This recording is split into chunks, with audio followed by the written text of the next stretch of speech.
sir. 4, 3, 2, 1. Ohayou gozaimasu. Good morning, good evening, wherever you may be across the nation, around the world.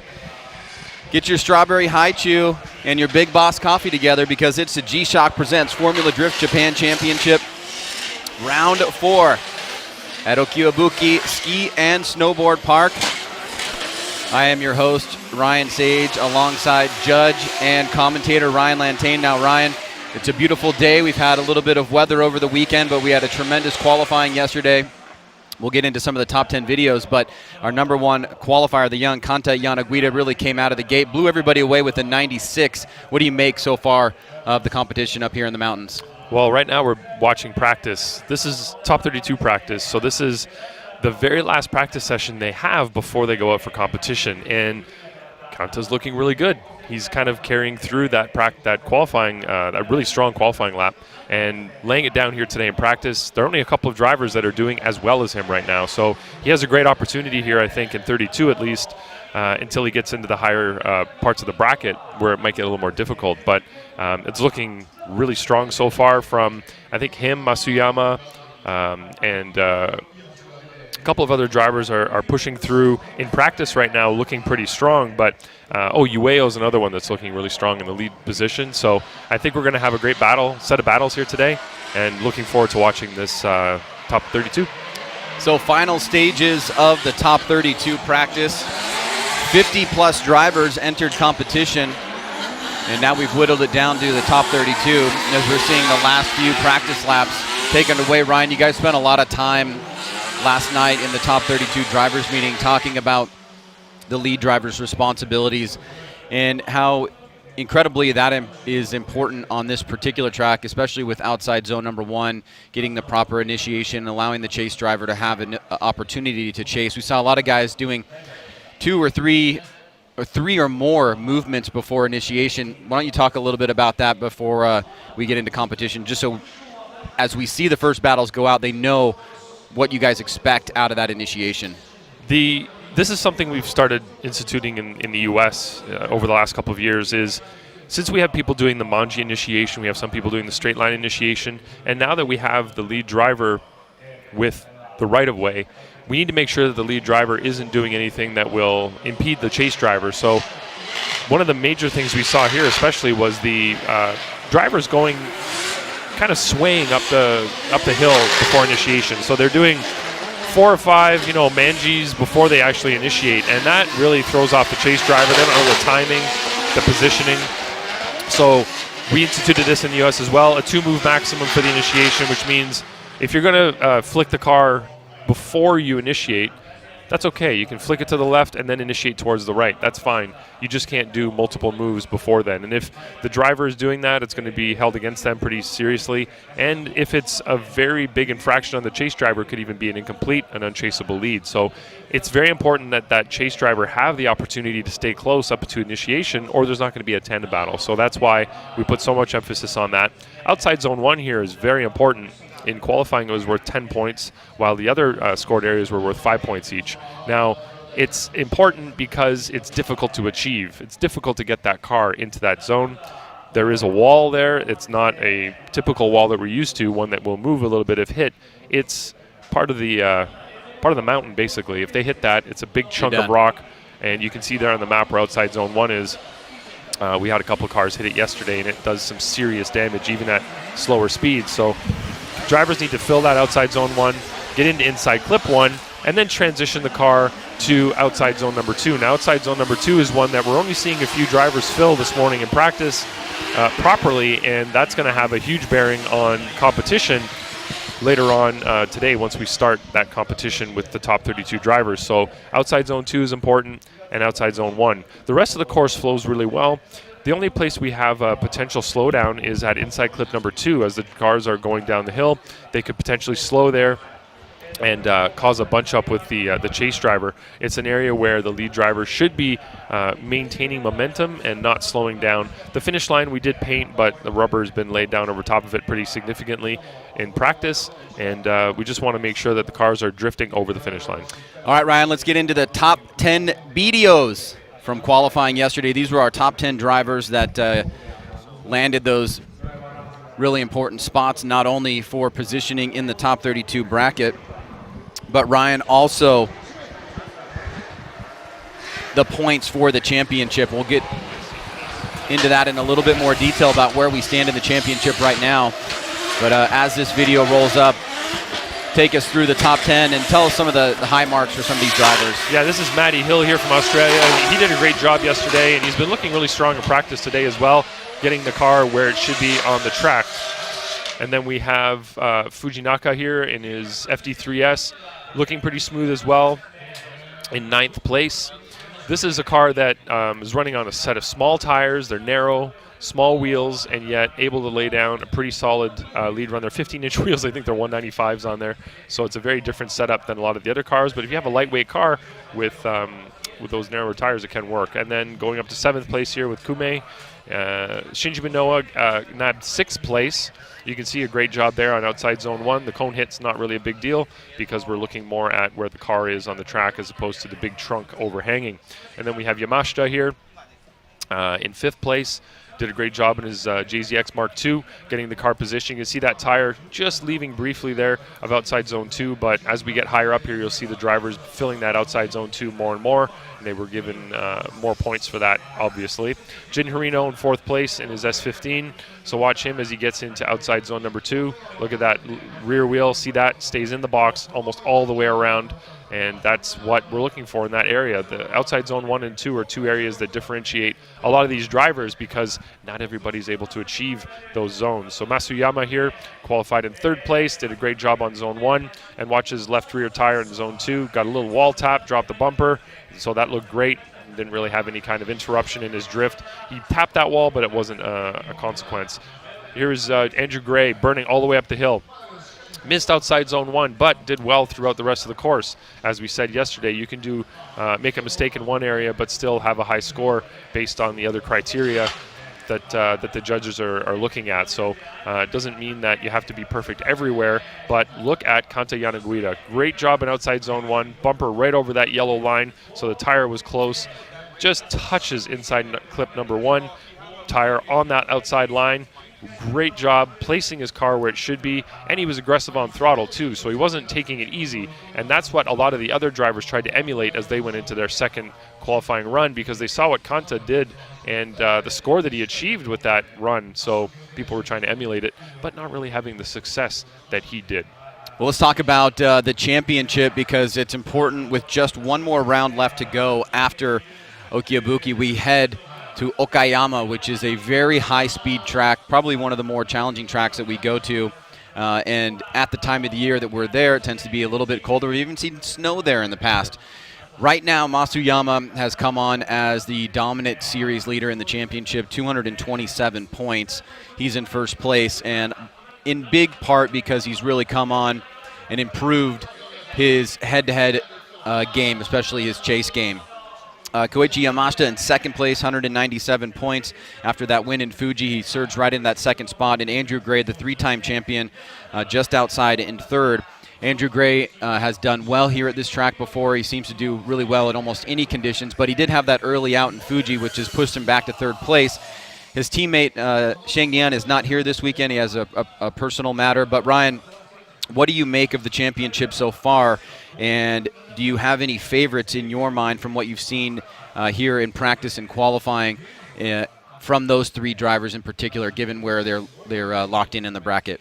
Well, I think this season we've seen less precision from Andrew Gray. He's a 3-time champion of Formula Drift Japan, and I don't think he's been driving the way that we're used to seeing him drive. He hasn't been quite as precise. Even in practice today, we saw a couple of little errors from him. He's not able to put the car where he wants, it seems like. And to be honest, he has a very big car here. Any of the JZX cars here at this smaller, tighter track are going to be at a bit of a disadvantage, I feel, just because of the nature of the course that we have here. Those big, high-horsepower cars don't have the advantage that they would elsewhere. But if you go to that bigger track like you were talking about, Okayama, those big horsepower cars, 800-900 horsepower, big, fat, sticky tires, that's where they have that big advantage. That's why here you're seeing cars that maybe have a little less horsepower. narrower tires, smaller wheels that are able to do well because it is more of a technical, slower track. And as we pointed out yesterday, just because this is a small track doesn't mean that it's easy. Getting a car to outside zone 1 is tricky. It's a knife's edge between not enough speed going up the hill and too much. Not enough, you're going to end up treating inside clip 2 as inside clip 1 up the hill, which is definitely not what you want to do. But too much and you end up in that wall, which we had a couple of drivers do yesterday. So that's a very tricky area right there. Outside zone 2 is not easy either. But watching qualifying yesterday and then practice today, it seems like the guys that were doing well yesterday in qualifying are still doing well this morning in practice. They've carried through with their ability that they kind of developed yesterday in practice, and we're still seeing those same strong drivers from yesterday be strong in practice today. So I'm not going to make any predictions, but it looks like qualifying is perhaps going to be setting the tone for tandem today, which isn't always the case. Yesterday was dry, today's dry as well, so we don't have a change in track conditions necessarily, although we did from Friday to Saturday, so maybe that had something to do with it as well.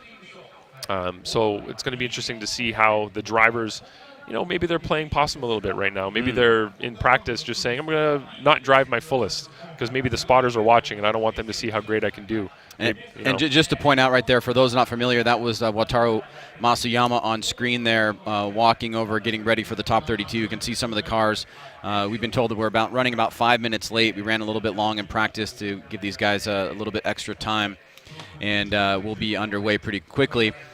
Now that you've kind of mentioned your thoughts on the championship, one driver that I want to bring up that is not necessarily a dark horse, but somebody that has had a podium this year, has always been a driver that has gone extremely aggressive in almost every single run that we've seen him, not only in practice, qualifying, head-to-head, obviously, and that is Katsuhiro Ueno. Now, he's on the left-hand side of the bracket. He's currently sitting in 4th place, and being on the left-hand side of the bracket, he's actually on the same end as Koichi Yamashita. Now, Yamashita is on the opposite end of the bracket of Andrew Gray and Masuyama, so there's a real possibility that in one of the early rounds, not in the top 32, of course, but potentially in the top 16, that Yamashita and Ueno could potentially meet.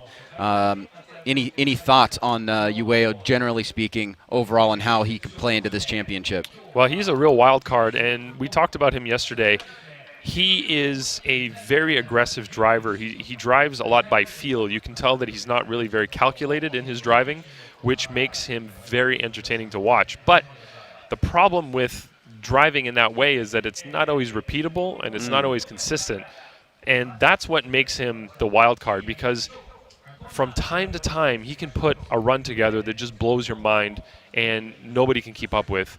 He's constantly driving at 10/10ths, sometimes 11/10ths. It's really wild to watch him throw the car around full throttle. He's definitely the smokiest driver out here. Right. And, just looking at the design of his car alone, that should set the tone for him and his personality. It's definitely splitting opinions, let's say.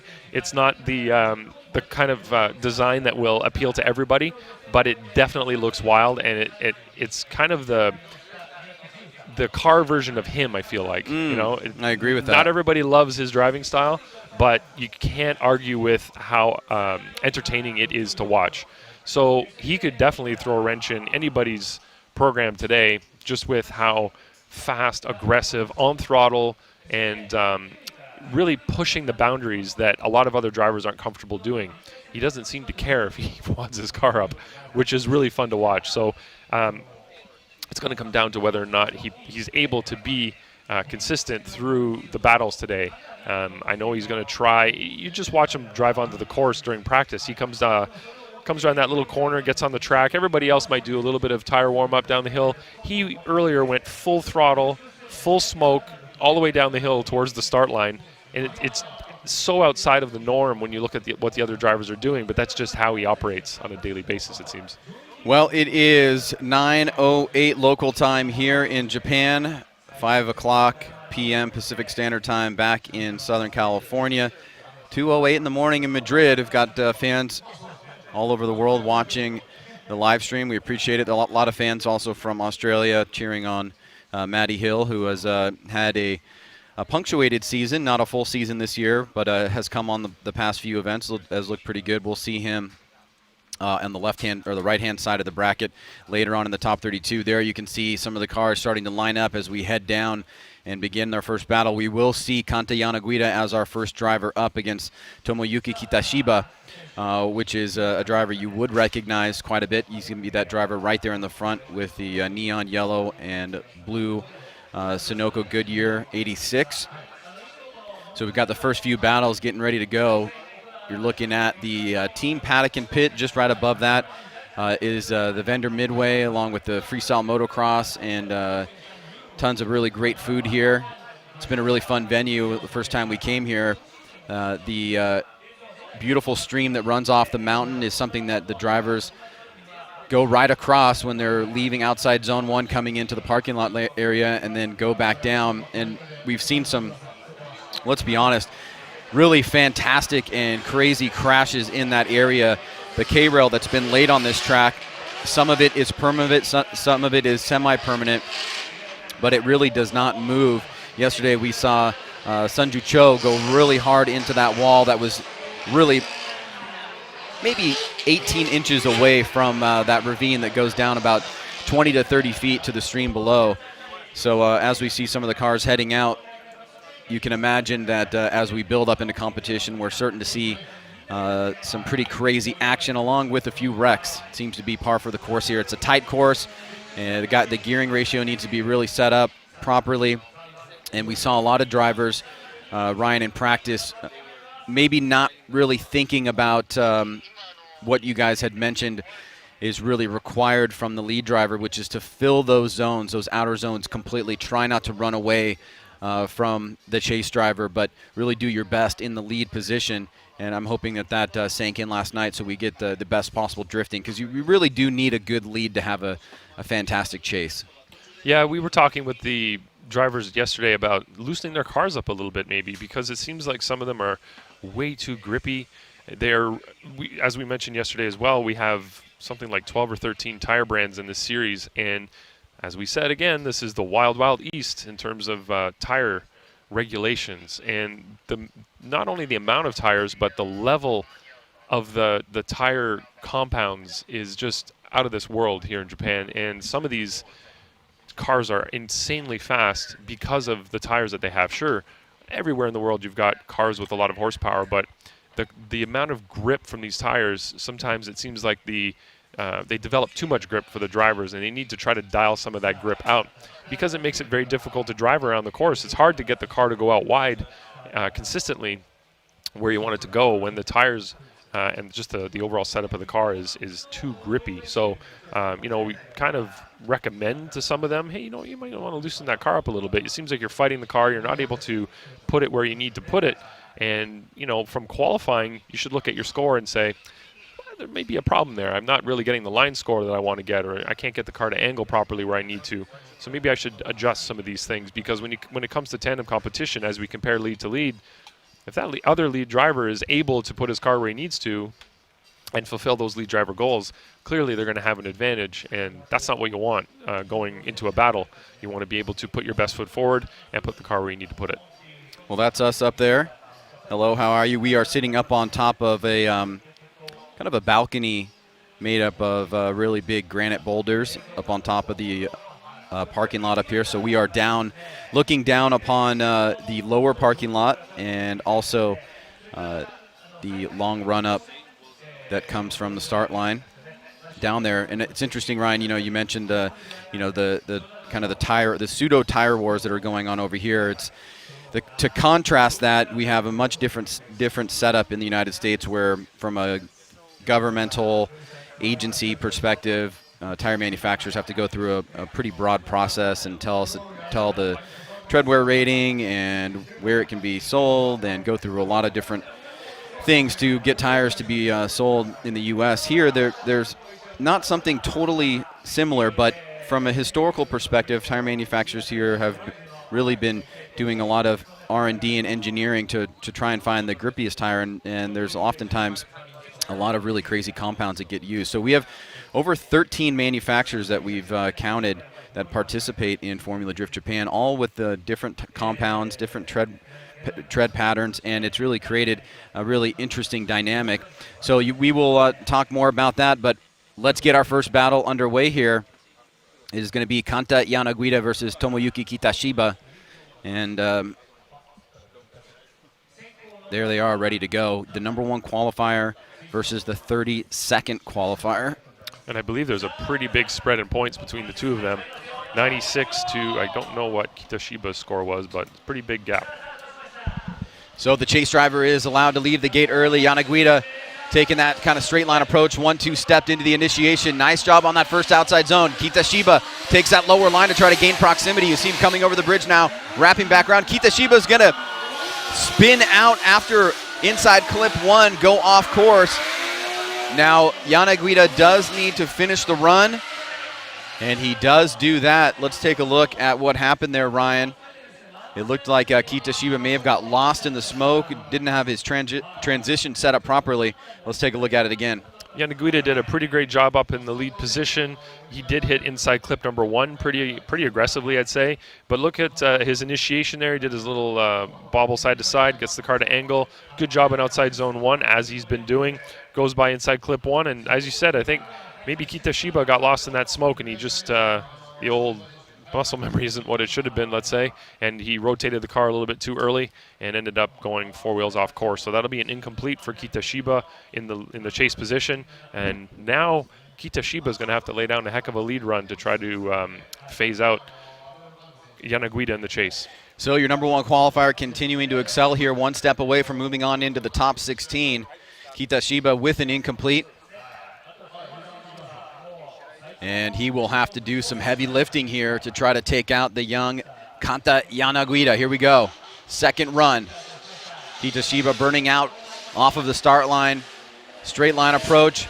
E-brake initiation. Tries to fill that outside zone. He's going to come off a little bit early. Yanaguida, even though young, playing it fairly mature here. Keeping the pressure on, but not getting too close to avoid any uncalculated mistakes. And as they wrap through this last inside clip, that's going to be all she wrote for Tomoyuki Kitashiba. The young Kanta Yanaguida, the number 1 qualifier, will get the win. Let's take us through the second run. Yanaguida did a great job, as you say, of calculating how close he needs to be without putting too much pressure on himself to get super close to the lead car there. You can see Kitashiba misses outside zone 1 compared to what Yanaguida did on his lead, and same thing here for outside zone 2. He doesn't really get in that box around outside zone 2, drops a tire there just after it, and that's a common error that we've seen. If you're not really getting the car to angle properly at the beginning of outside zone 2, you tend to overshoot past outside zone 2 and go a tire off there. So that's a kind of a common problem that we see when they're not laying out the run properly and setting themselves up for outside zone 2. All right, and the judges' results are coming in unanimously. It is Kanta Yanaguida, car number 5-7, getting the win. And Ryan, I think I came up with a new oxymoron. I said uncalculated mistakes. Are there any mistakes that are calculated? I don't know. It depends on how you get through life, I guess. Uh-oh. Some people plan ahead for certain things. Some people plan for failure. So there it is, the winner by unanimous decision. Ryan, you're up here with us doing commentary, but also judging. You were the line judge yesterday. We also have Andy Yen and Robbie Nishida, who is our third judge, also serving as a commentary assistant to the Japanese side of things. So if you're interested in watching the Japanese broadcast, it's on the Formula Drift Japan YouTube page. You can also find a direct link at formulad.jp. But if you're here joining the English broadcast, you've got 2 options here on the Formula Drift website, formulad.com/live, or if you're joining us on Facebook, it's on the Formula Drift Facebook page. Next battle up, Kudai Sobagiri in that R31 taking on Shuichi Mano. 666. Sobagiri, the highest qualified driver, will lead first. He initiates just on the inside of that outside zone, then goes a little bit deeper. Mano's trying to find an opportunity to close the door. A little bit on the inside is Sobagiri. Now he gets deeper into that second outside zone, and Mano on a tighter line here. So it looks like the lead driver doing a little bit better job, at least as his responsibilities are concerned. And just to point out, Ryan, after that last inside clip, it's about 30 some odd feet to the finish line where you guys are expecting the drivers to unwind and get off throttle. Take us through this first run. It looks like Sobagiri in the lead position does an okay job here. Not really getting deep early on, but does get into the box for outside zone 1 down the line. Nice job on inside clip 1. Could have been deeper in outside zone 2, though. Looking at the chase driver, Mano, not really mimicking what the lead driver's doing there. He's kind of off pace, not really mimicking the transition or the line of Sobagiri. So not doing the chase driver responsibilities, not fulfilling them fully, and making some compromises. Now it's going to be up to Mano to lay down the lead run and for Sobagiri to mimic what he's doing. So we're going to see how they fare in the opposite positions. So the number 16 and 17th place qualifiers respectively, so evenly matched in terms of those aspects of competition. Sobagiri was kind of the shining star in terms of the vehicle aesthetics at Fuji, raising a lot of eyebrows there, and everybody really enjoying the look of his car. But now he's got to do battle here. He's got one lead run in the books. Now it's going to be the chase, but Mano out front looks like we've got to restart.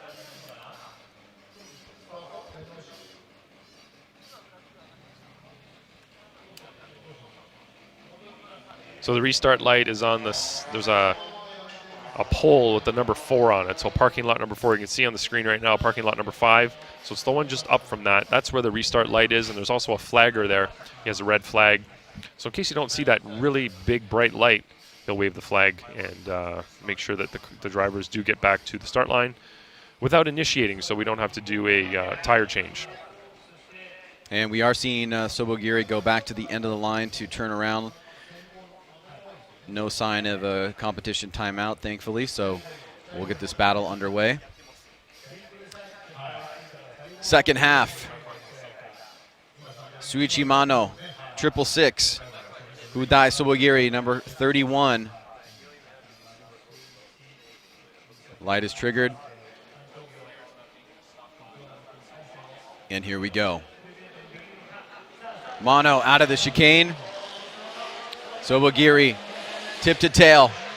Initiation. Uh-oh, this time Mano's on the inside, but Sobagiri's going to go into the wall. Ho, ho, ho. That was close right there. Now the run is over, so Sobagiri does not need to finish this run. The lead driver zeroed out. For safety reasons, we do not require the chase driver to finish the run if the lead driver incompletes in front. But Ryan, walk us through that accident there. That got a little bit hairy. He bounced off of the big foam blocks and headed right into the opening of the lower or the upper grid. Yeah, we did talk about that yesterday, and we were told that it's safe because the concrete's there and all the staff is behind it. So just got a little bit too deep there and ended up into the foam barriers. It seems like his car is totally fine, just some aesthetic damage, but still drivable. Fortunately, I don't think he'll be going much further than this battle, but at least his car won't need to be repaired in a big way. All right, so we're getting a quick result here. All three judges go in favor of car number 31. Moving on into the top 16 is Kodai Sobagiri.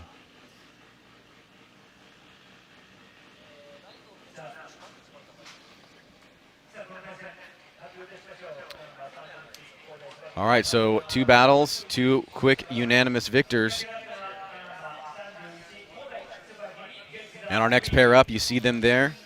Ryohei Kitao, car number 111, and Kazuki Hayashi, car number 33.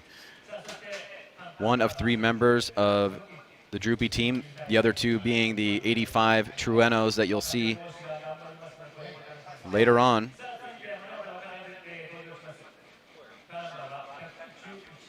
Kitao held our number one qualifying spot for about 17 runs yesterday. He started off very early in competition, was one of our newer registrants. He had an 85 that held for quite a while.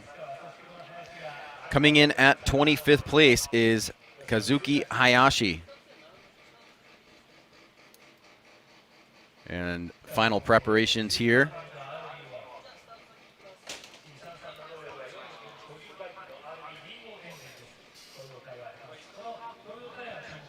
Lights are lighting up, and they've extinguished. Here we go. First run of this top 32 battle. Kitao initiates. Big angle here. Uh-oh, he's going to get a little bit deep, but he's going to make it through. And then you see a big punctuation and a release of angle there from Hayashi after outside zone 1. And again there at outside zone 2, a reduction of angle. Kitao in the lead position. Not a huge smoke line, but seems to be carrying enough momentum. And Ryan will want to get your take there on the reduction of angle and pretty much stopping drifting there from Hayashi in the chase position. One would have to assume that Hayashi expected Kitao to go into the foam barriers and stop drifting to avoid any kind of crash there, but he made it through. Hayashi straightened up completely and had to reinitiate, so that's going to be an incomplete from Hayashi in the chase. In the lead position, Kitao made a couple of, maybe a tire off here, tire off there, but overall kept drifting. Didn't incomplete on his own. So Hayashi definitely miscalculated there what was occurring in the lead and what he had to do in his chase position. All right, so you see the next group of drivers going down. We will be hot gridding down there where you're looking at right now, where the camera is pointing for top 16. But for top 32 and for qualifying, we have the hot grid up in the paddock. So that's why you see groups of drivers going down. I see driver just out of the purview here, Katsuhiro Ueo. He will be coming up in just about 3 battles. But let's finish up this one here from Ryohei Kitao, car number 111, taking on Kazuki Hayashi. At least from Ryan Lantaine's side of things, it's an incomplete for Hayashi, so he's got some work to do here in the lead position. That's one of the benefits of being in the lead and laying down a really dangerous-looking lead. Maybe the chase is going to think you're going to crash and stop drifting, so you're kind of psyching out that chase driver by being really aggressive. All right, let's keep it off the foam blocks. Here we go. Hayashi taking the lead this time.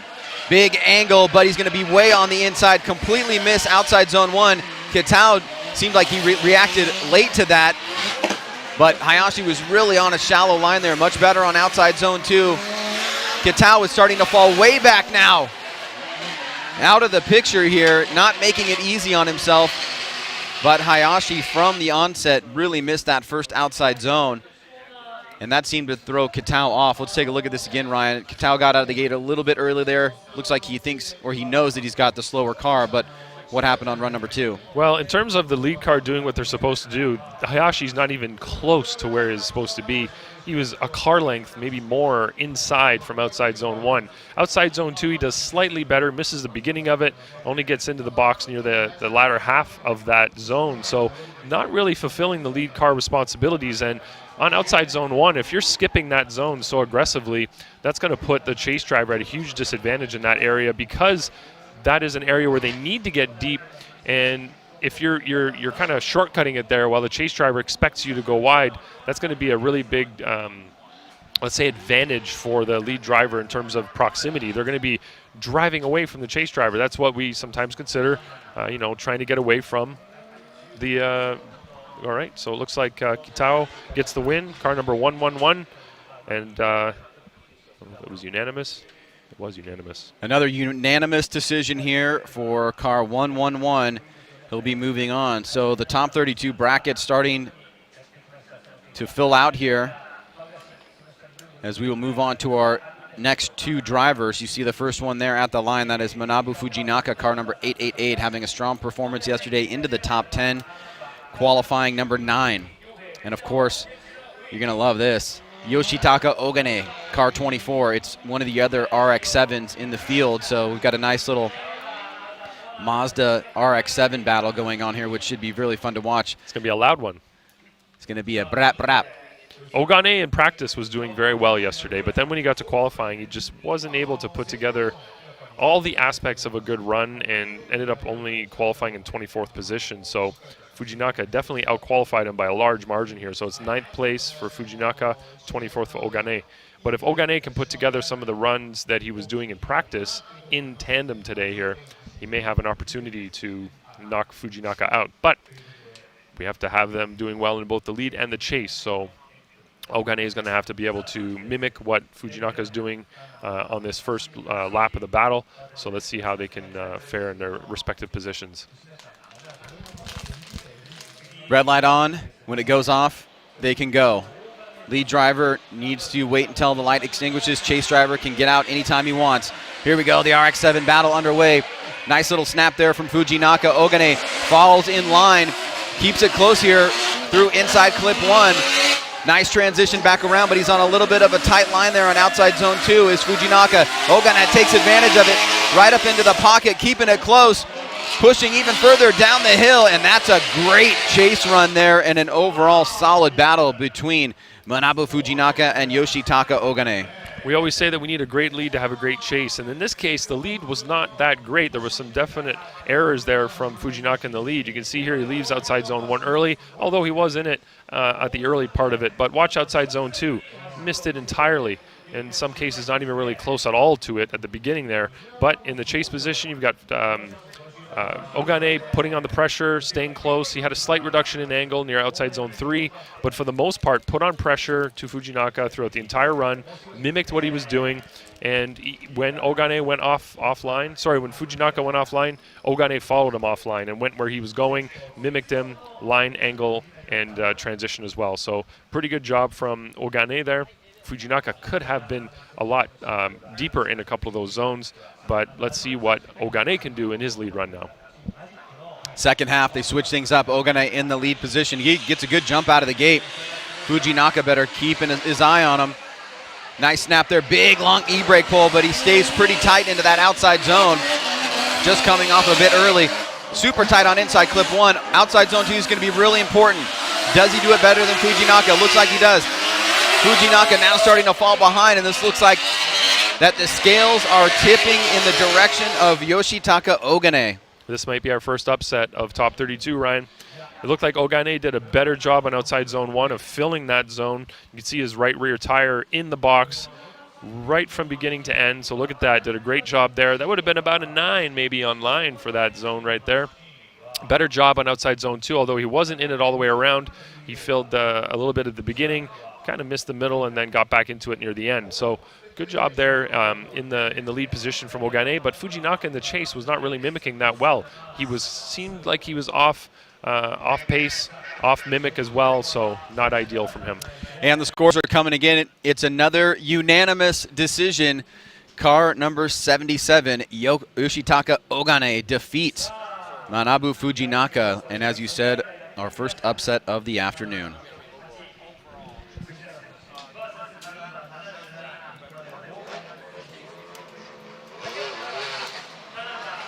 Ueo's heading back on track, smoking it all the way down the hill as he does.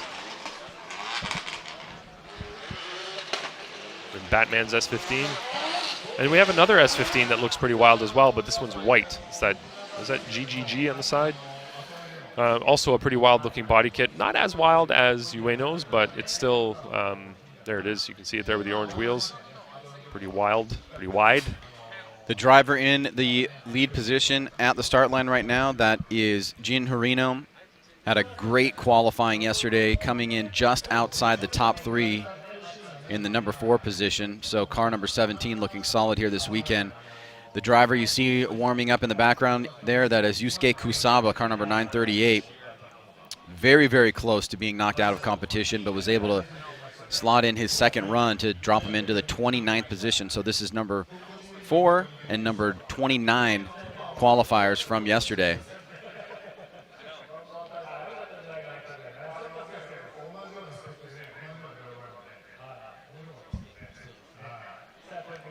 All right, here we go. After this, we'll be more than halfway through the left-hand side of the bracket in the top 32. Yanaguida, Sobagiri, Kitao, and Ogane are now in the top 16. Will it be Harino or Kusaba that joins them? Here we go. Harino blasting out of the gate. There's that 1-2 motion, e-brake pull. He's back on throttle in the zone. Slows it down quite a bit there, but Kusaba does a good job of adjusting. He's going to try to tuck up on the inside here.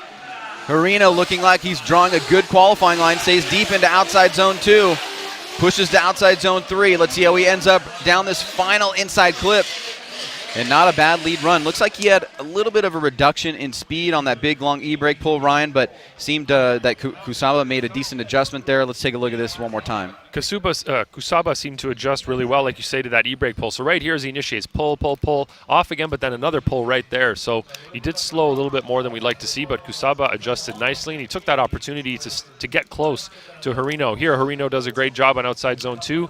Kusaba does not do a great job on outside zone 2, not mimicking the line at all, much further inside on that corner, and he didn't even take advantage of that tighter line to get close. You could see that there was still separation from that outside zone 2 area all the way through to the finish line. So like we tell them in the drivers meeting, if you're going to make a compromise somewhere on the track, whether it be line or angle, make that compromise quickly, get back on line, get back to the same angle as the lead driver, and then finish off the run strong. Maybe that little compromise that you made will be less severe than the compromise the other driver has to make in their chase, and you can get the win in that sense. But in this case, he made the compromise and did not take advantage of it. Here we go, Kusaba in the lead on the second half of this run. Straight line approach. You can see the e-brake pulls from him very clearly there, but he pulls a little bit of a gap against Harino. Nice and tight on that inside clip. Smooth transition back around. Gets into outside zone 2 a little bit late. Harino needs to keep the pressure on here. He had a good lead run, but Kusaba is battling back here.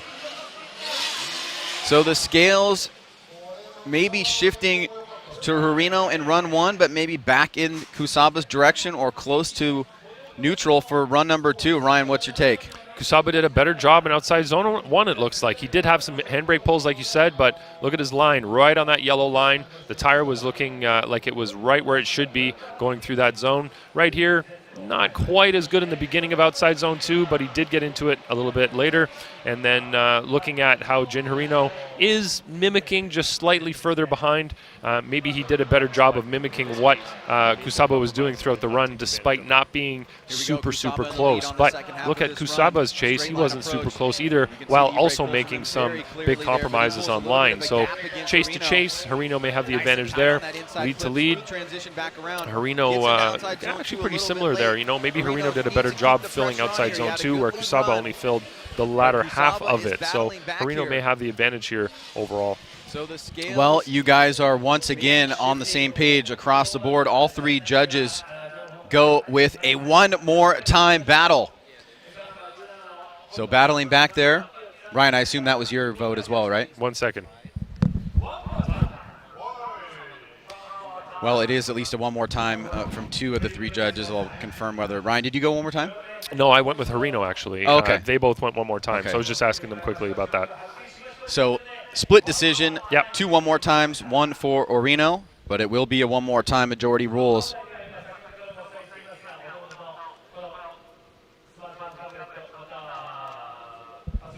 All right, this ought to be fun. Junji Yamamoto versus Katsuhiro Ueno. Ueno, interestingly enough, did not qualify well, but don't let that fool you at all. Yamamoto did qualify pretty well, just outside the top 10 in the 13th position. So we will revisit the one more time, but let's get to this one right here. It's going to be exciting. Yamamoto is going to take the lead. You can expect... Oh, restart already. I was going to say you can expect Ueno not to give him an inch. And that car, as you mentioned, Ryan, in the opening, one of the smokiest for sure. Yes. The Valinos produce a lot of really thick white smoke, and he's on throttle so much that they don't have a chance not to make smoke. Yeah. We saw a huge variance in the smokiness of runs yesterday, and it wasn't necessarily correlated with how well drivers did per se, but we do see massive plumes of smoke from Ueno, which is, of course, a strong indication of utilizing that horsepower to its full effect. We did get confirmation that the lead driver in this battle here, Yamamoto, did jump the light, so there was no cone hit. He just left the line too early and got that restart. So he has 1 strike. We know that 3 strikes equals an incomplete. Hopefully he does not get 2 more. It has happened, but hopefully not today. All right, so here we go. First restart is behind us. Let's get a clean one here. Yamamoto gets a good jump. Ueno letting him get away a little bit. got to wonder if that's part of his strategy. Now he's starting to close the door here. But maybe a little bit of a miscalculation from Ueo, because he's going to now require the last half. Oh no, and Ueo falls out of drift there. Very uncharacteristic from Ueo. You got to wonder if there was something wrong with the vehicle there. He was not in play, Ryan, and it started from the start line. Yamamoto got a big jump and pretty much kept it through the majority of the course. Yeah, it looks like an error on his part from the start line.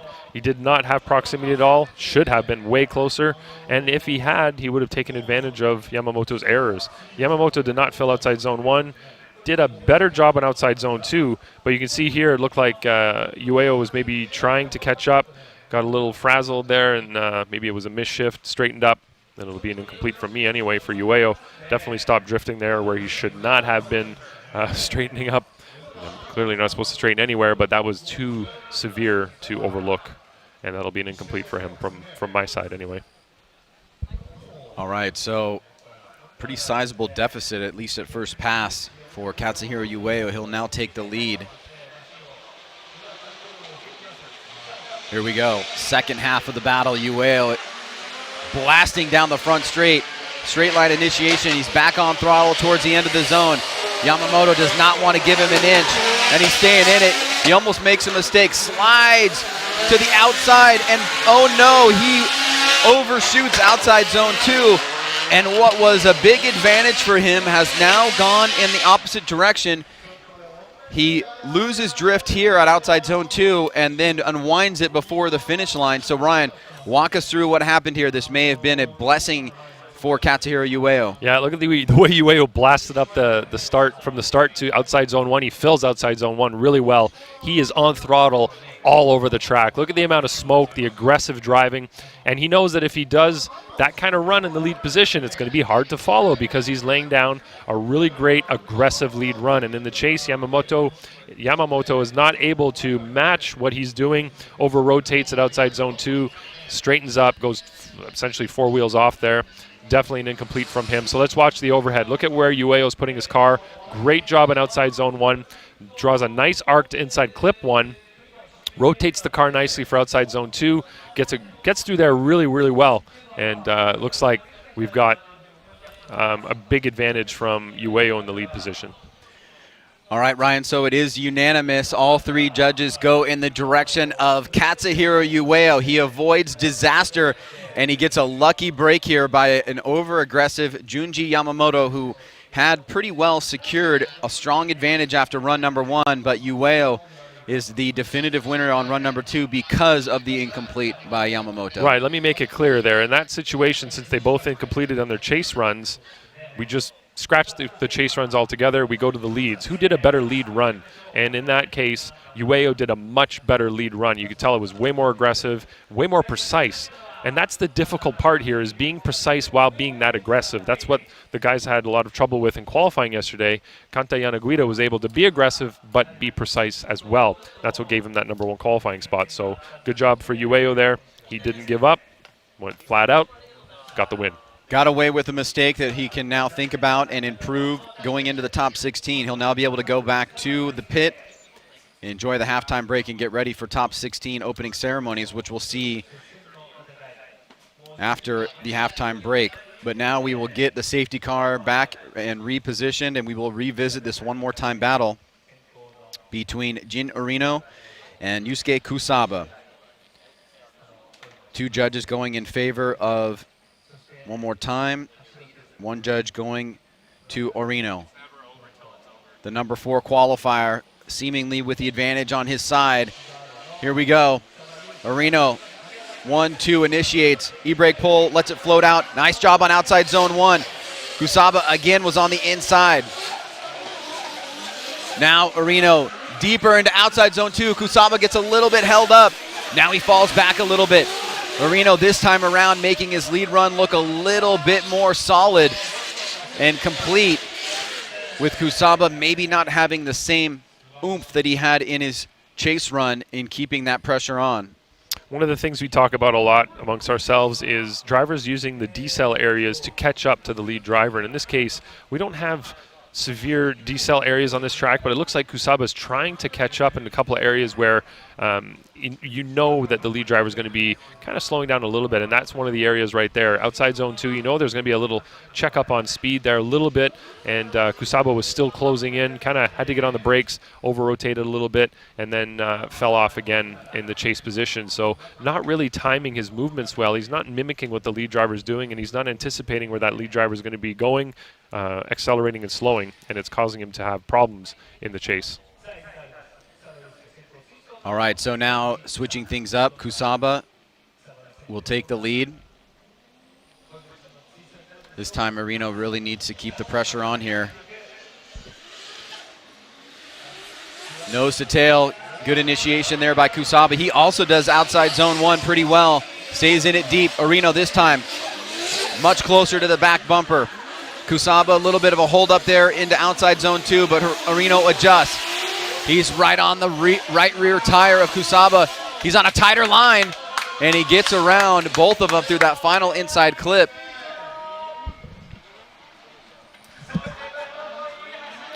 Great job from Jin Harino chasing Kusaba. Kusaba also did a pretty good job in the lead.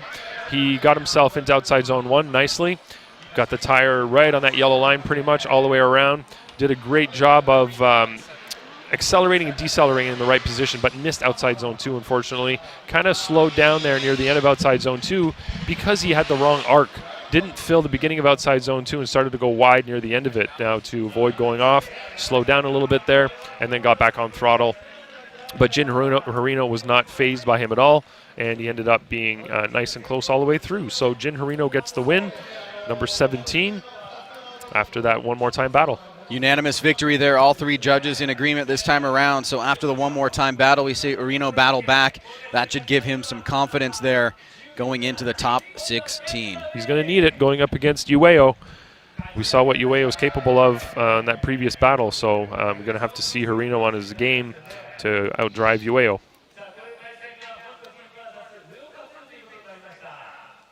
All right, so gridding the next pair.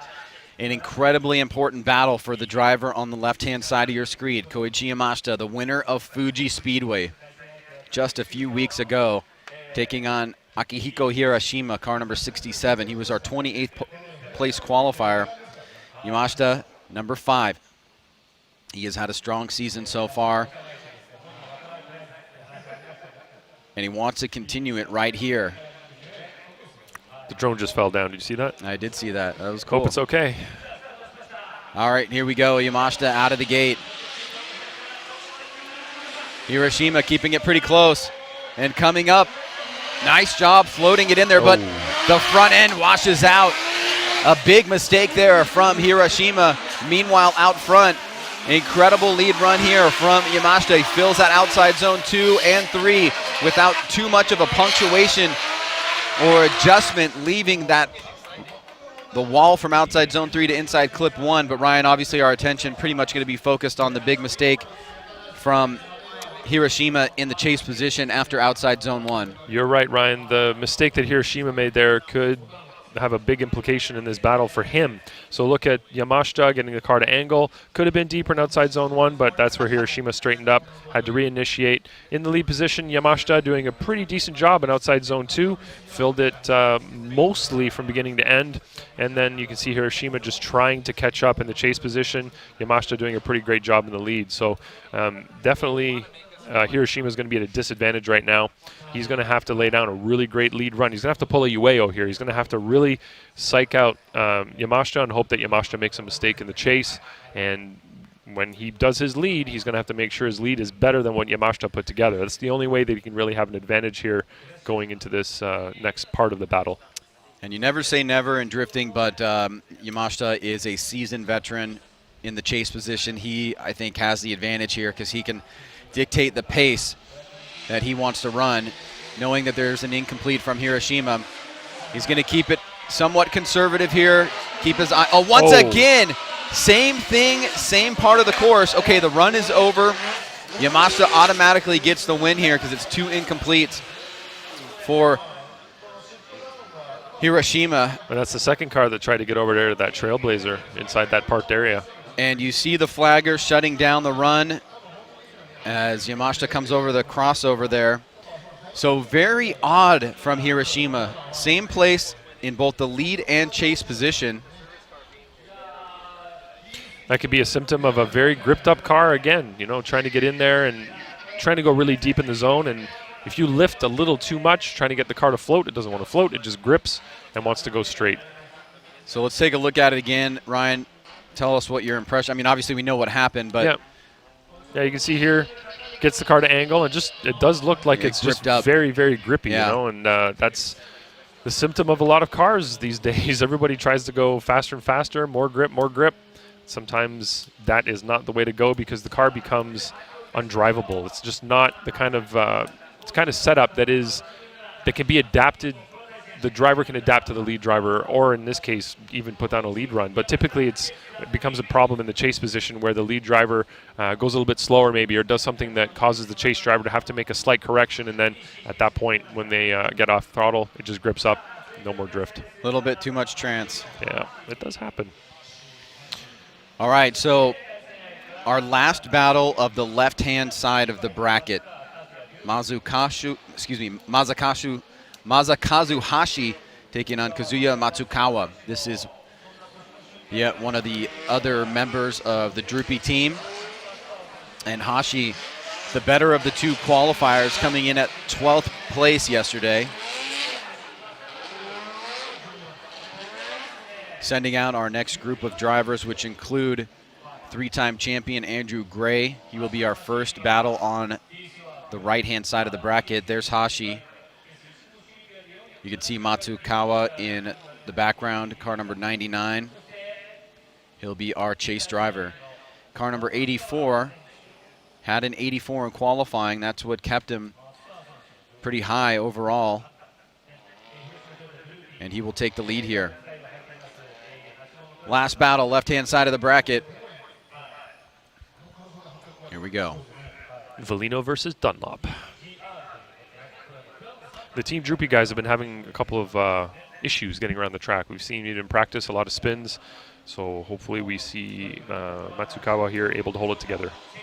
Hashi, good jump out of the gate. Matsukawa burning it up. Wow, very close to a brick the wall there, and he's going to make contact with it, but he's going to stay in it. It's going to be a big mistake.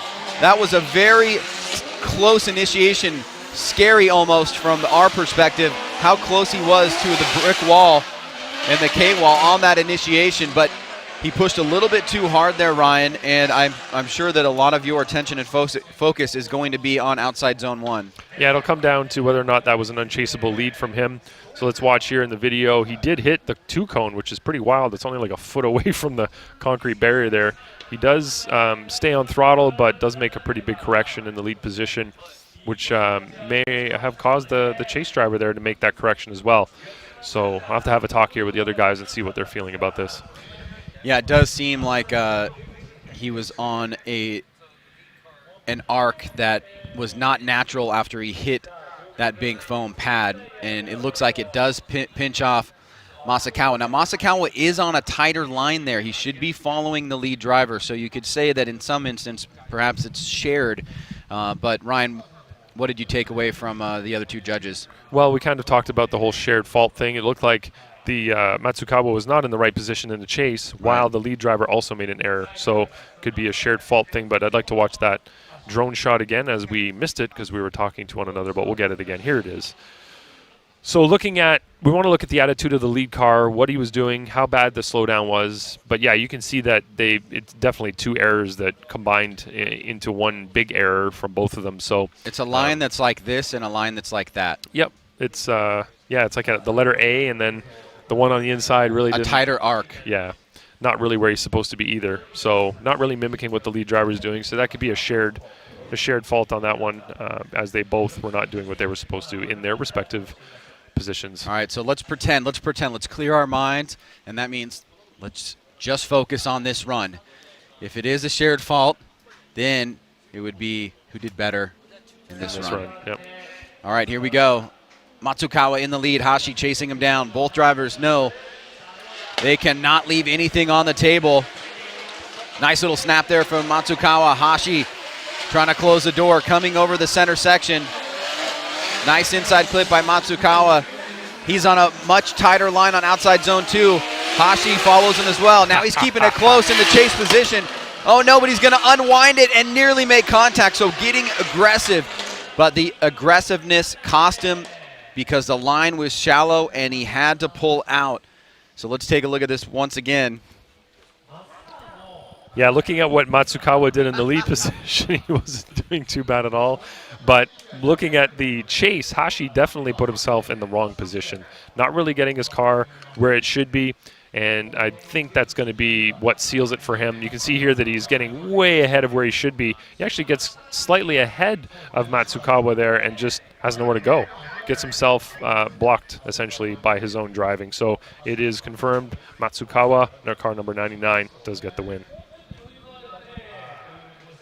Unanimous decision there for car 99, Kazuya Matsukawa. And that is our third upset of the top 32 so far. So 21st position just beat the 12th position. All right, so now we move on. We are halfway through the top 32, which means we take a traditional 3-minute commercial break. This is the G-Shock Presents Formula Drift Japan Championship. We are up here at round 4 at the beautiful OKUIBUKI Ski and Snowboard Park. We'll take a quick commercial break and come right back and finish the top 32. Japan Championship, round 4 at OKUIBUKI Ski and Snowboard Park. Thank you all the fans that are joining us from around the world, especially those that are watching on Facebook. Got super fan Julian Simmons out there, keeping it real in the chat. We always appreciate your analysis and your extreme education on the sport. So thank you very much for joining us once again. I don't think there's a live stream that we've done that I haven't seen you in there. All right, so we have made our way halfway through the top 32. We are now on the right-hand side of the bracket. The driver on the left is 3-time champion Andrew Gray. He's going to be taking on Tomohiro Murayama. But or not. Murayama just called a competition timeout.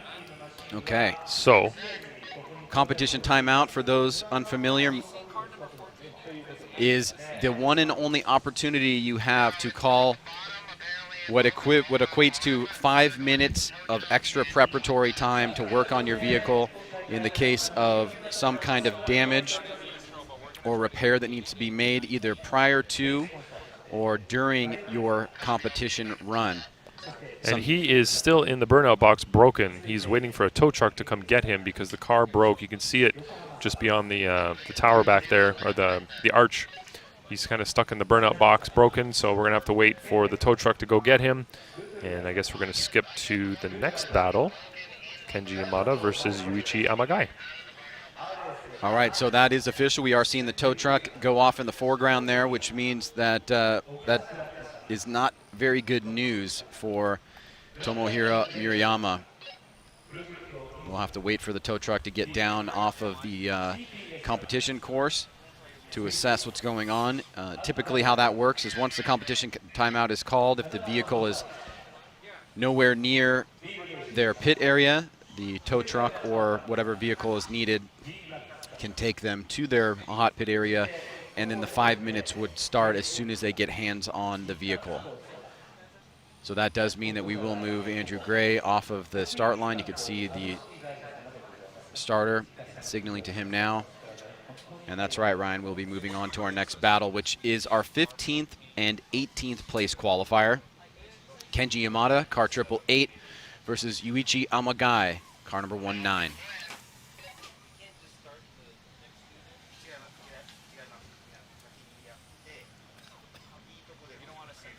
So the issue becomes right now, Ryan, that the next two cars need to do their little burnouts in the burnout box. But the tow truck and the car being towed are both in the burnout box.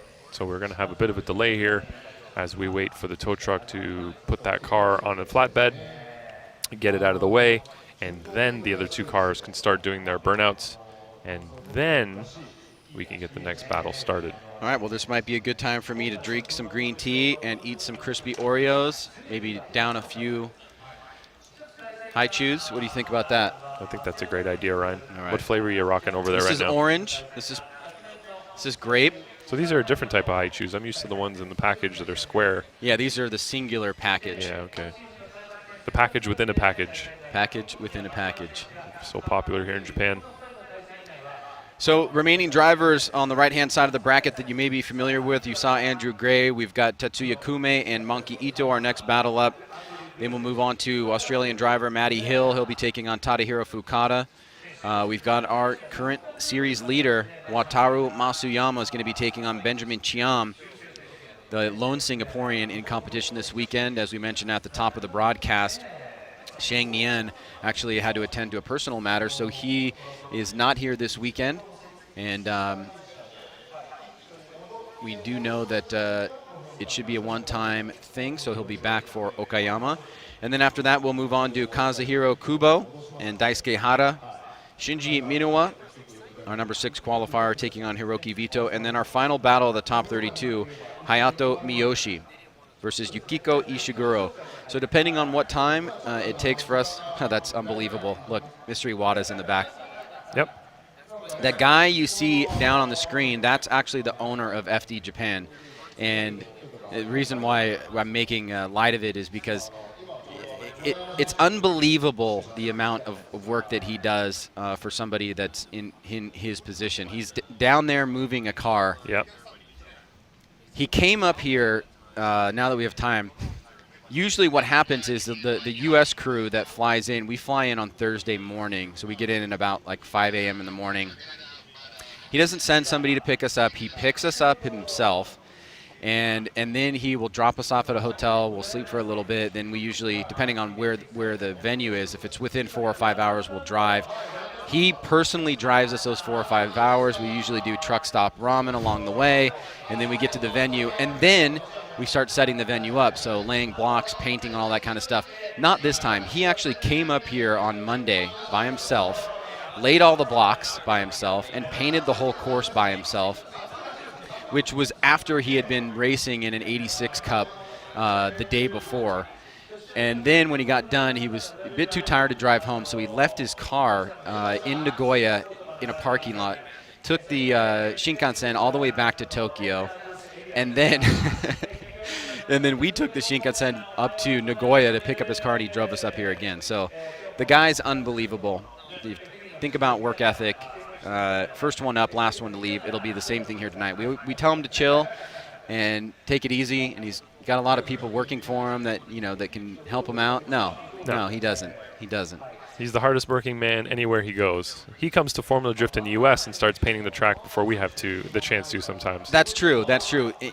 One of the other things that he's done, which just absolutely blows my mind, is he comes to pretty much every FD USA event. And the reason why he comes is because he wants to see how the FD USA events are run, and he wants to try to mimic that as best he can here. So that's one of the reasons why they implemented the live stream. It's one of the reasons why they started using drone. It's one of the reasons why they started using the broader outlines of our competition rules, the stuff that applies here from a technical perspective.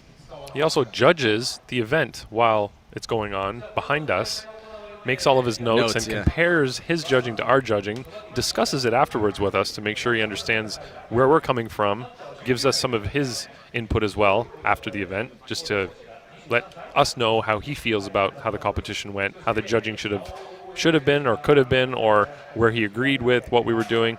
Just an amazing man. Does take us to the best restaurants all the time, everywhere we go, especially in Tokyo. Yeah, no, what will happen tonight, predictably, and I'm not just trying to pump him up because he's I'm being sincere here, obviously. You know that, Ryan. This is many years of us and living through this amazing treatment from him and seeing his work ethic. So yeah, I know what you're saying is authentic for sure. What's going to happen tonight is we're all going to be done. We're all going to be looking for something to do. We're going to pack up. We sleep in the dorm up here, and he's going to be working down here. He's going to be sweating. He's not going to take a shower. He's not going to have time to take a shower. He's going to make sure that we get in the car, and he's going to drive us 4.5 hours, 5 hours back to Tokyo tonight. And sure enough, along the way, we'll hit some amazing restaurant or a really good ramen spot or whatever. And then tomorrow morning when we wake up, he'll be the first one to greet us to make sure that we have something to do before we head to the airport. Absolutely. We have to go have Ichiran before we go to the airport. And I'm only flying out Thursday, so I'm going to go hang out with you guys tomorrow, and then see what else I can get up to on my own while I'm here. But yeah, he's gonna. I love the routine that he's built for us, and that we end up going from place to place with him. He's going to entertain us tomorrow. Tomorrow's going to be explore Tokyo. You know, maybe we'll explore an area we've already explored, but potentially only years ago. You know, and we're going to go back to that area, and he's going to show us around, buy some amazing food, and make our way to the airport later in the day. All right, so it looks like we finally have the vehicle off course there. That is Tomohiro Murayama. His competition timeout will ensue as soon as the vehicle gets to the ground and his team can get hands on the car. In the meanwhile, we've begun getting the next two drivers in the burnout box, which will be Kenji Yamada and Yuichi Amagai.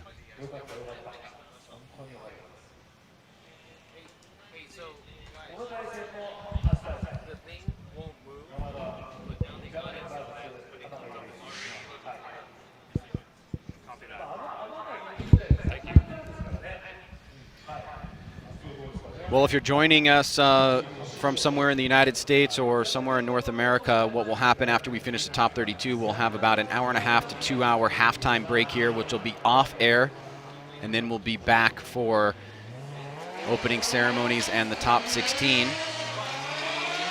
If you need the times on that, you can find it on the Formula Drift Japan and Formula Drift USA Instagram page, and also on our other social media channels, but I'll give it to you and we'll put it up on the graphic as well. In Los Angeles, it's going to be 21:30, so that's 9:30, right? Yep. Yeah. 9:30 is going to be our top 16 opening ceremonies.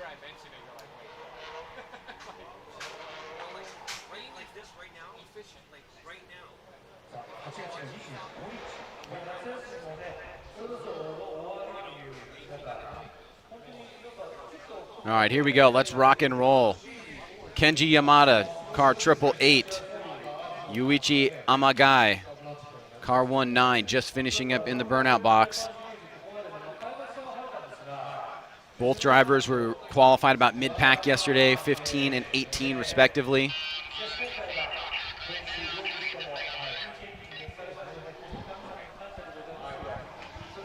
As Amagai finishes up warming his tires.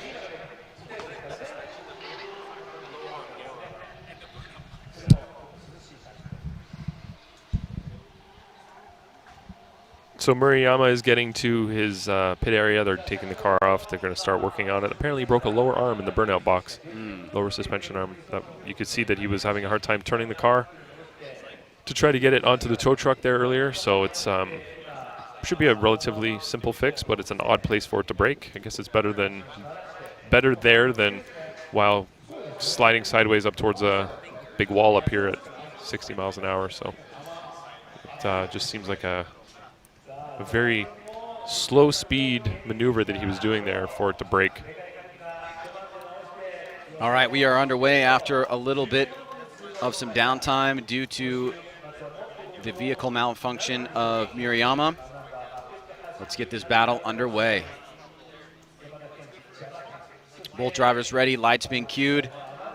And here we go. Bit of a jump there by Amagai, which he's allowed to do as a chase driver. The perfect style driver tucking in behind, falling back a little bit here. Yamada on that inside line does not fill outside zone 1. Amagai trying to close the door as you see Yamada taking out that inside clip. He does a much better job on outside zone 2. Amagai now starting to close it. Oh, but the front end washes out and struggling in the chase position, but the lead run from Yamada seemed to have some mistakes as well, especially that first outside zone. You're right, Ryan. Some mistakes from both drivers, but it looked like Amagai's mistake was pretty severe in the chase in the outside zone 3 area. So looking at the lead driver there, missed outside zone 1, kind of got the tire near the inside line, but not really filling it. Same deal for outside zone 2, dipped a tire in it very briefly, but look at Amagai right here.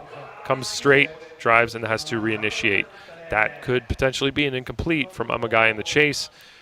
But in the lead position there, Yamada did not do a great job either. Could have been deeper in outside zone 1, could have filled zone 2 better as well.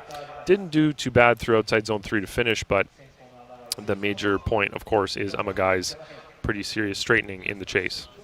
All right, switching things up here. Amagai now in the lead position. Yamada chasing him down, and the light is off. Here we go.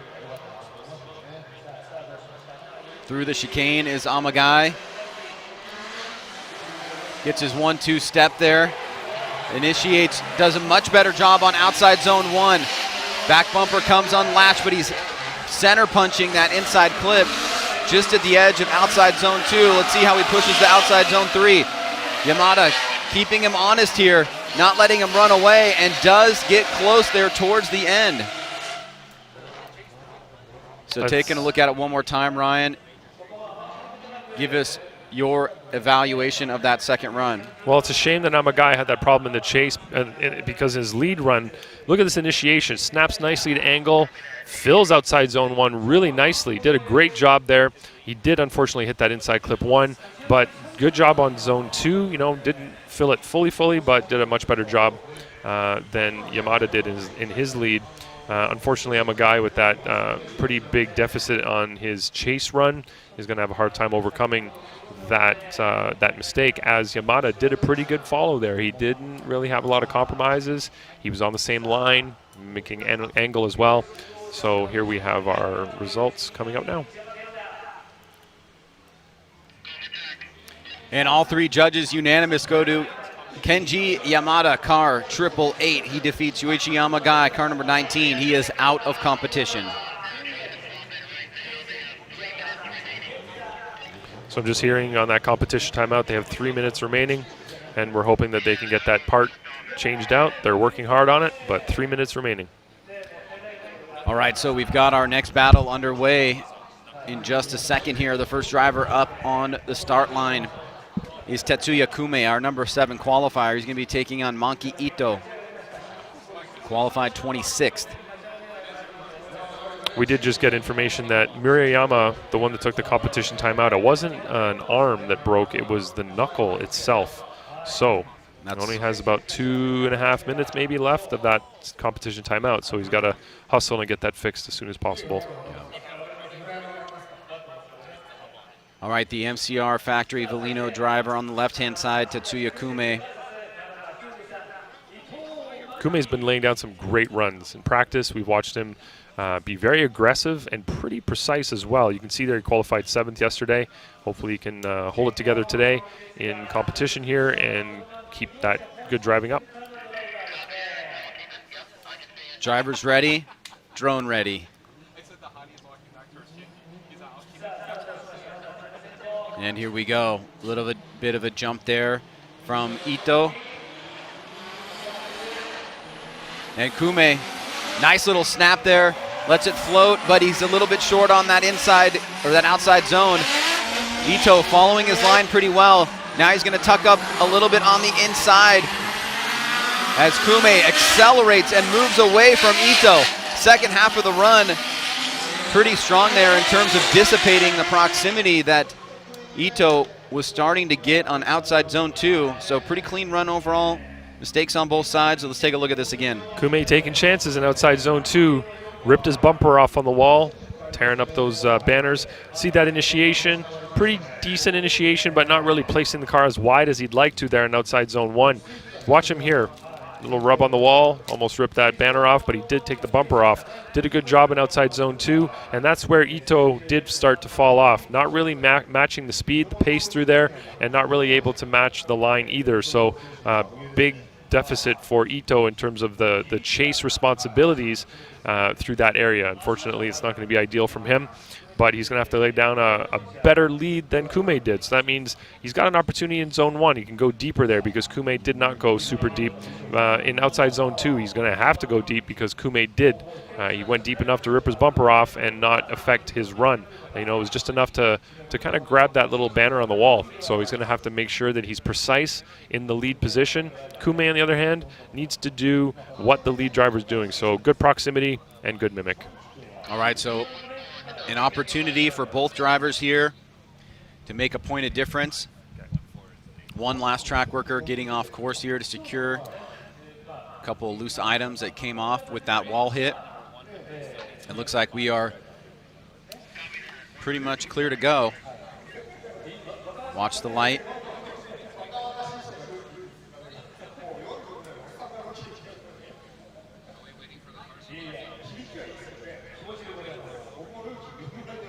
While we're waiting, Ryan, it turns out that Murayama did not make his competition timeout, so Andy Gray will move on in that battle.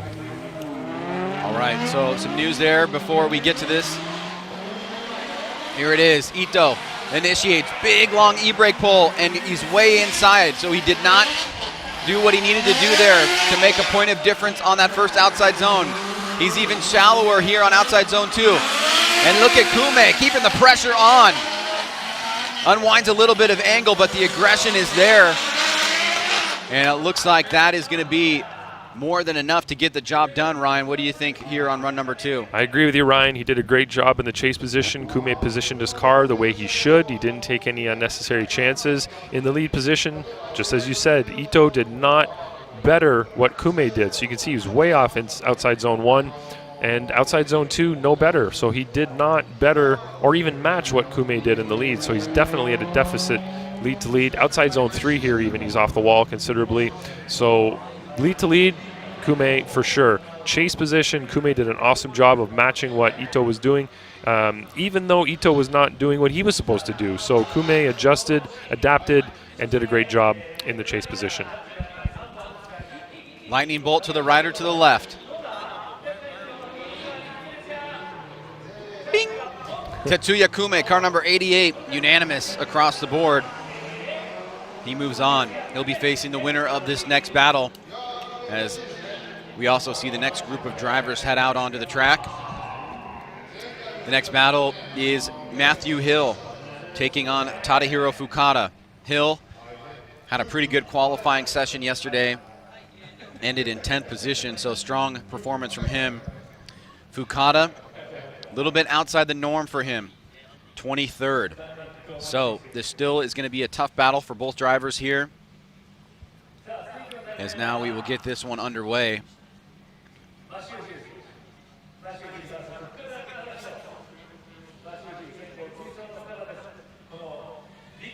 Matty Hill representing Australia, Tadahiro Fukada here from Japan.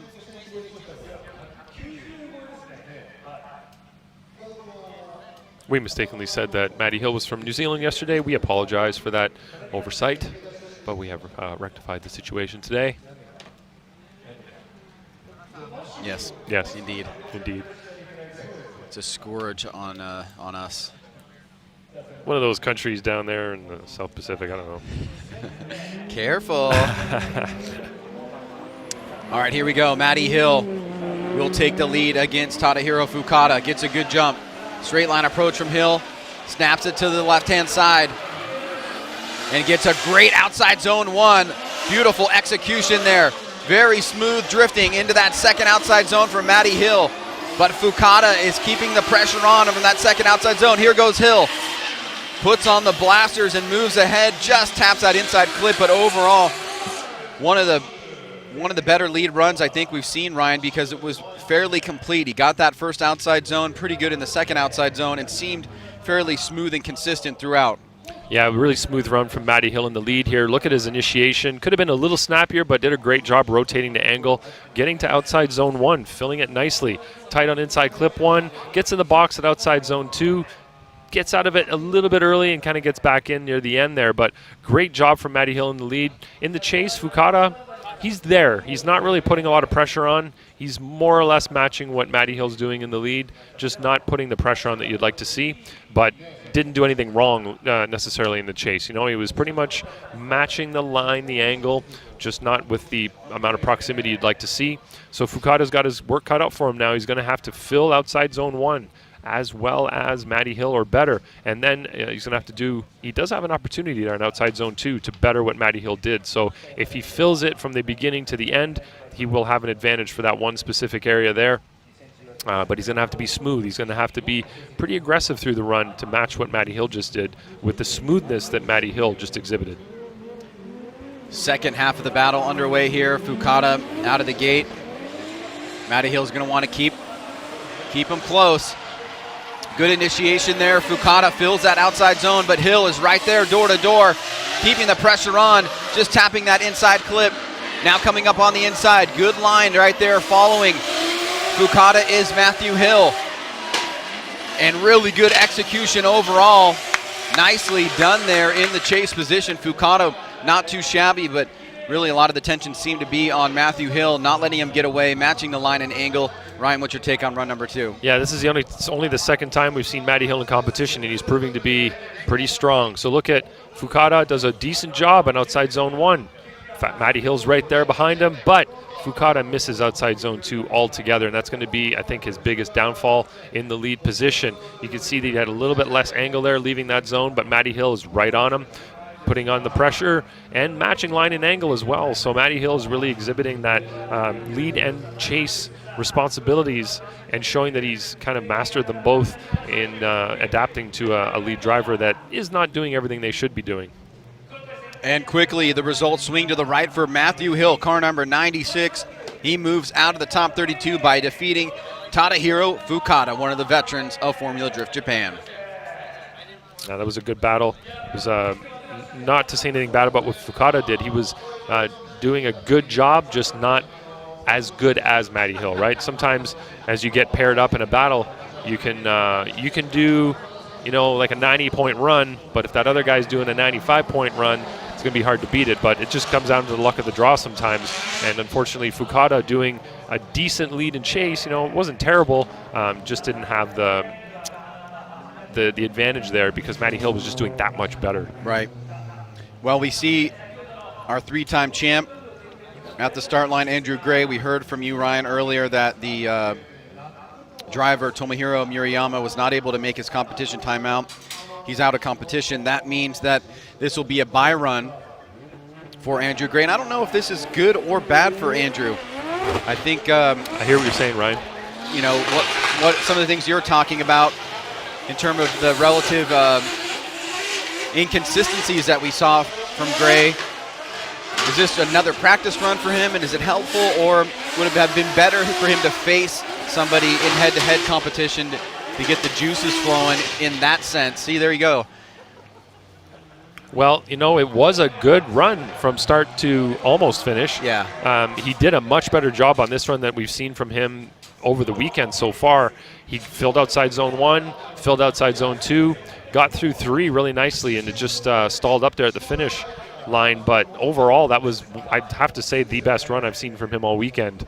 So I know what you mean by, maybe not having a battle is going to put him at a disadvantage when he goes up against Yamada in the top 16. But I think that he seems pretty comfortable in his car, and it looks like he knows what he's doing here today and has figured out this track.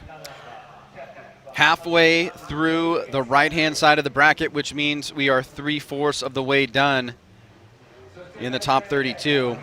Our next battle up is an extremely important one in the context of the overall championship, and it is in no sense a gimme.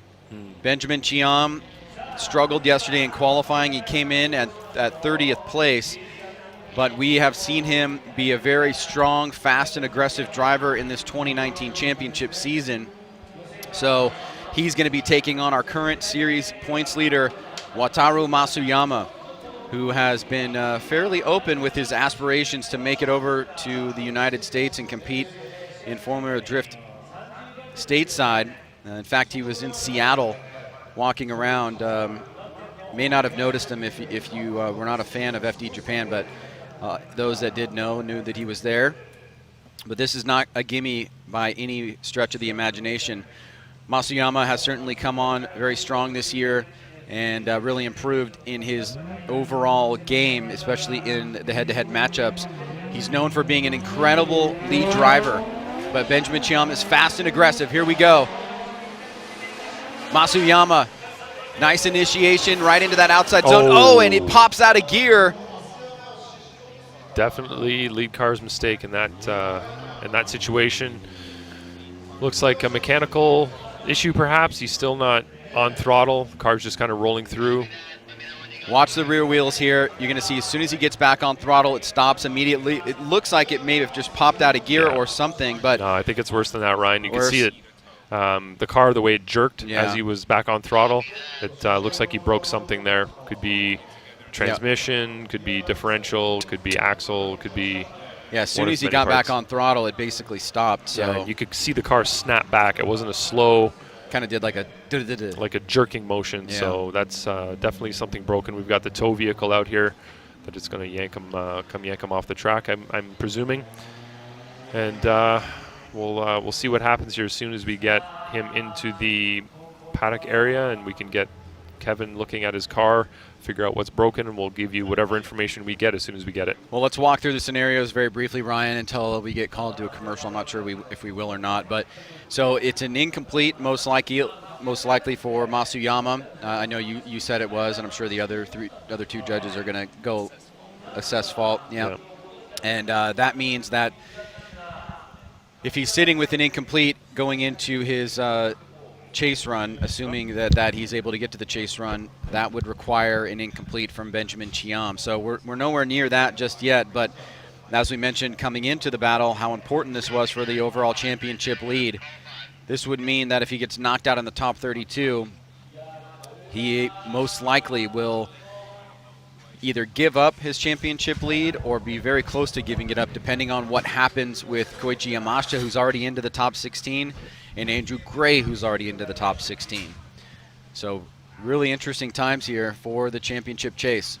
And we are getting called to a commercial break. So let us assess the situation, get this driver off course. We'll be back here to finish up this run along with the remaining battles in the top 32 at the G-Shock Presents Formula Drift Japan Championship here at OKUIBUKI Ski and Snowboard Park. Here, but with no real change in the on-track conditions here, Ryan, the vehicle of Masuyama is finally starting to make its way up, but what we heard down from the track staff is that the rear wheels are completely locked up. Actually, you can see right now, if you look down and you look at the vehicle, look at the left rear wheel, it is completely locked. It will not move, and he did leak a little bit of fluid on the course there. So as you purported, it is definitely a bigger issue than originally suspected. And it's odd that the wheels will roll in reverse, but not forward. They won't go forward. Interesting.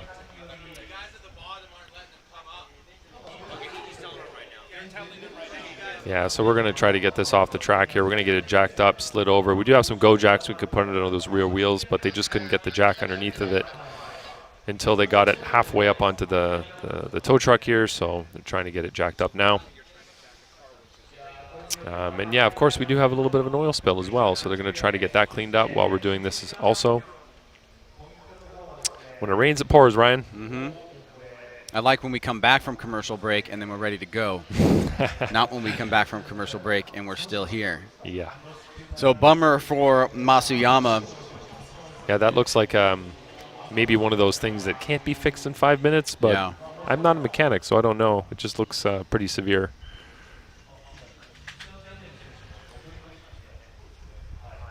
Well, this definitely puts a big predicament on him and his team to think about what to do here.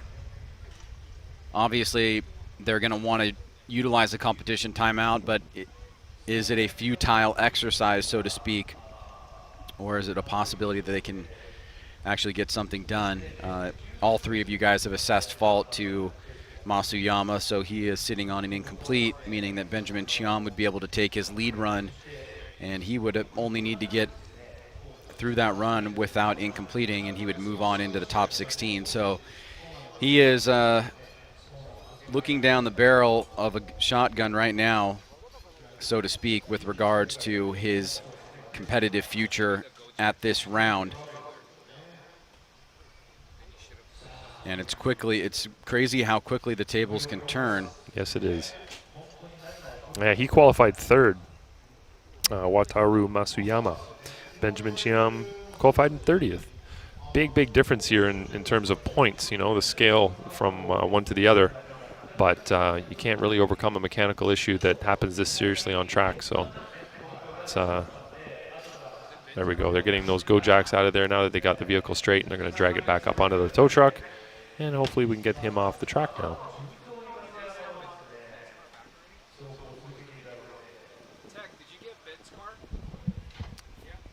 Oh, it looks like something finally broke loose there. Well, not really. No. Yeah, it's odd that the wheels will roll backwards but not forward. So does that mean differential? Is that what that means? The diff broke and the gears are only wanting to go one way? I'm not sure. I think so. Making assumptions right now, Ryan, and I don't even know what I'm talking about. That's fine. Yeah.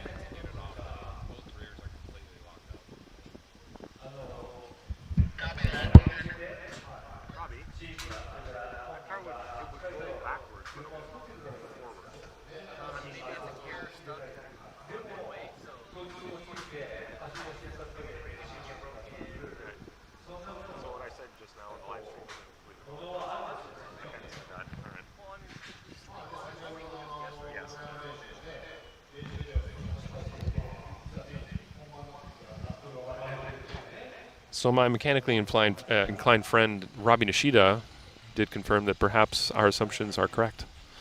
Perhaps. But as he said, we're just guessing right now. We don't know. But at least the car is on the flatbed, and we're getting it off. Unfortunately, there is a spill on the track, so they are putting down what looks like flour from here. And it's going to hopefully soak up all the liquid, the fluid that's on the track. Try to get that cleaned up a little bit better, and then go to our next battle, which would be Kazuhiro Kubo versus Daisuke Hara. 10:38 a.m. local time here in OKUIBUKI Ski and Snowboard Park. Just 4 more battles left to go outside of the, 3 more full battles left to go, and the conclusion of the driver you see there on your screen. And Benjamin Chiam, who's already gone back to the pit area and is awaiting what to be told what to do with regards to the second half of this battle, which may or may not come to fruition. Yes. Competition timeout, as we saw from the Murayama incident, will start as soon as the vehicle touches the ground and the team can get hands-on cars. There's always the possibility that the team will know enough about the damage pretty quickly and just go ahead and give up on it. But if you're a fan of Formula Drift, you know that a lot of the action does happen in the hot grid and in the pit area, especially for us where we have the camera crew down there. We saw some incredible, crazy things happen at St. Louis with all of the collisions and contact that was going on there. Matt Field and Chelsea Denofa and Ken Gucci and Vaughn and Chris, and tons of stuff that happened in the hot pits is pretty incredible. But we also know that a lot of times teams will see that the car is damaged to a certain extent that there's no real reason for them to try to fix it in that time frame. But 9 times out of 10, they will go for it. They've constructed these vehicles to be as modular as they possibly can without being tube chassis, so they can get those fixes readily available. We are seeing Benjamin Chiam just off screen come up to the entrance gate as the track staff finalizes laying down some of that oil down powder to ensure that there's no slippery conditions. Here's how it happened, Ryan. Taking a look at it again. Watch the rear of the car, just locks up. It spins for a second and stops. And not sure if Chiam's bump there contributed at all. You can see the car is rolling still, but then it eventually stops right after outside zone 2, and that's where we pick up the action now.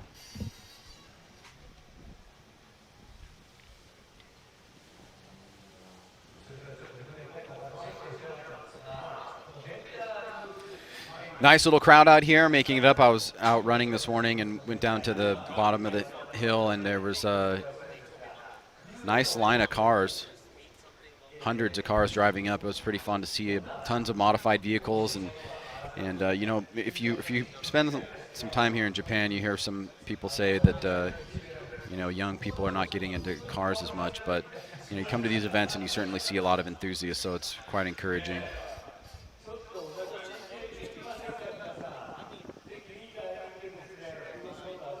You can see our dorm. You can see the hill we climb in the morning when we have time. Lots of people trying to stay out of the sun. Oh, Croc your dream. I thought that was in reference to Crocs, but I think it's perhaps another brand. Lacoste, perhaps? Yeah, Lacoste. Yeah, I just see a lot of Crocs here. I made a little joking post about it yesterday on my stories, and people were saying, you need to embrace the Crocs. They're so comfortable. They're so great. I just can't get on board with them, unfortunately, but everybody here certainly does. Very popular. You haven't gone to the Eggert realm, though, and embraced sandals as your primary foot attire. 11 months out of the year, despite living in a cold place. Yeah. Yeah. Mr. Virginia is sandal man. He wears them in the snow. I don't know how he does that, but. So you see Masuyama's car down off the forklift, off the flatbed. We're going to see if he can get it fixed in 5 minutes. Benjamin Cham had 10, and he's already done. I believe he did it in 3. They just wanted to check the car over. So, you know, his 10 minutes wasn't really used that much, but he had it if he needed it. And you can see these mechanics here, Masuyama's mechanics running around trying to assess the damage to that car, see what needs to be fixed.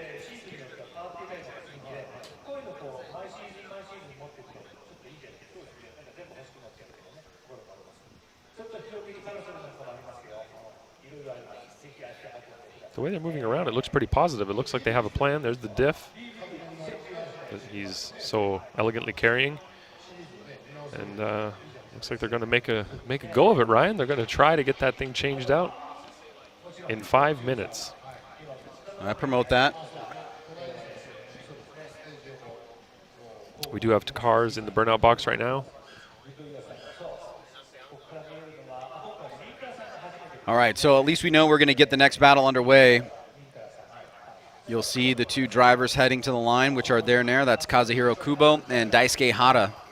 The inverse numbers, 58 and 85, on the line here. 14 and 19 in your qualifying order from yesterday. So pretty evenly matched with respect to that. Both drivers spent a lot of time in FD Japan. Kubo getting a good jump here. Initiates that outside zone. Now heading into this inside clip. Hada with a big flick back, trying to close the door here. Kubo out front, a little bit less angle, but he's starting to pull away. And now here comes Hada toward the end. So we'll want to take a look at that first outside zone again, Ryan.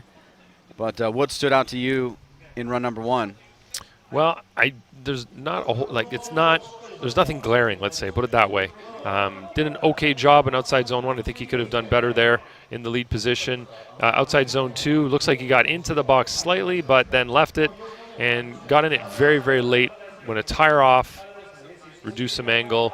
So there were some mistakes from both drivers here in the chase position.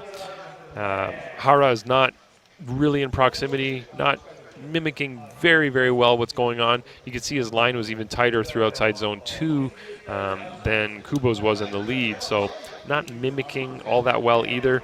It's just kind of one of those battles where you don't see anything outstanding, but some mistakes from both. So hopefully we get a cleaner second run where we can get a little bit more information on who should win this battle. All right, here we go. Second run. Hada in the lead position now. Pretty nose to tail there on initiation. And middle line through that outside zone. Good job by Hada in the lead position. Kubo was on a tighter line there. Cone hit, but again, the lead run from Hada looking pretty solid. He reduces the angle there right after he leaves outside zone 3.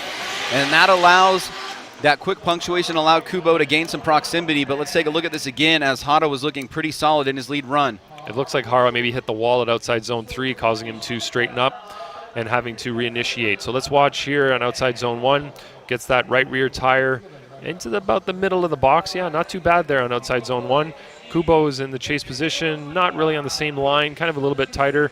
Hara doing a great job there on outside zone number 2. But watch Hara here as he gets out to the wall. You can see the little bump right there, loses some angle. Doesn't necessarily go fully straight, but definitely could have been a little bit cleaner through that area. All right, so the judges taking both runs into account now as we are in the view sight not in the camera angle that you're looking at there, but just to the left of that, we are seeing Masuyama's car still up. But let's go to the results here for Hara and Kubo. Might be split, Ryan. There we go. And Kubo gets it by a split decision. Both Andy Yen and Robbie Nishida go for Kubo. Ryan, you went for the one more time, but it'll be enough for Kubo to get the victory. From what I gathered there is that the wall tap from Hara was taken a little bit more seriously than it was from me, so that's probably what they were looking at. All right, here we go. Big battle here. The Heyman, Shinji Minowa, taking on Hiroki Vito. Minowa, definitely a championship contender, but this is where he's got to get on fire. He's in that top 5. Ryan, breaking news. Go ahead. Masuyama's broken. Cannot be fixed. Cannot be fixed. This has some huge championship implications for him and for the rest of the field, for that matter, especially the guys that are up near the top with him.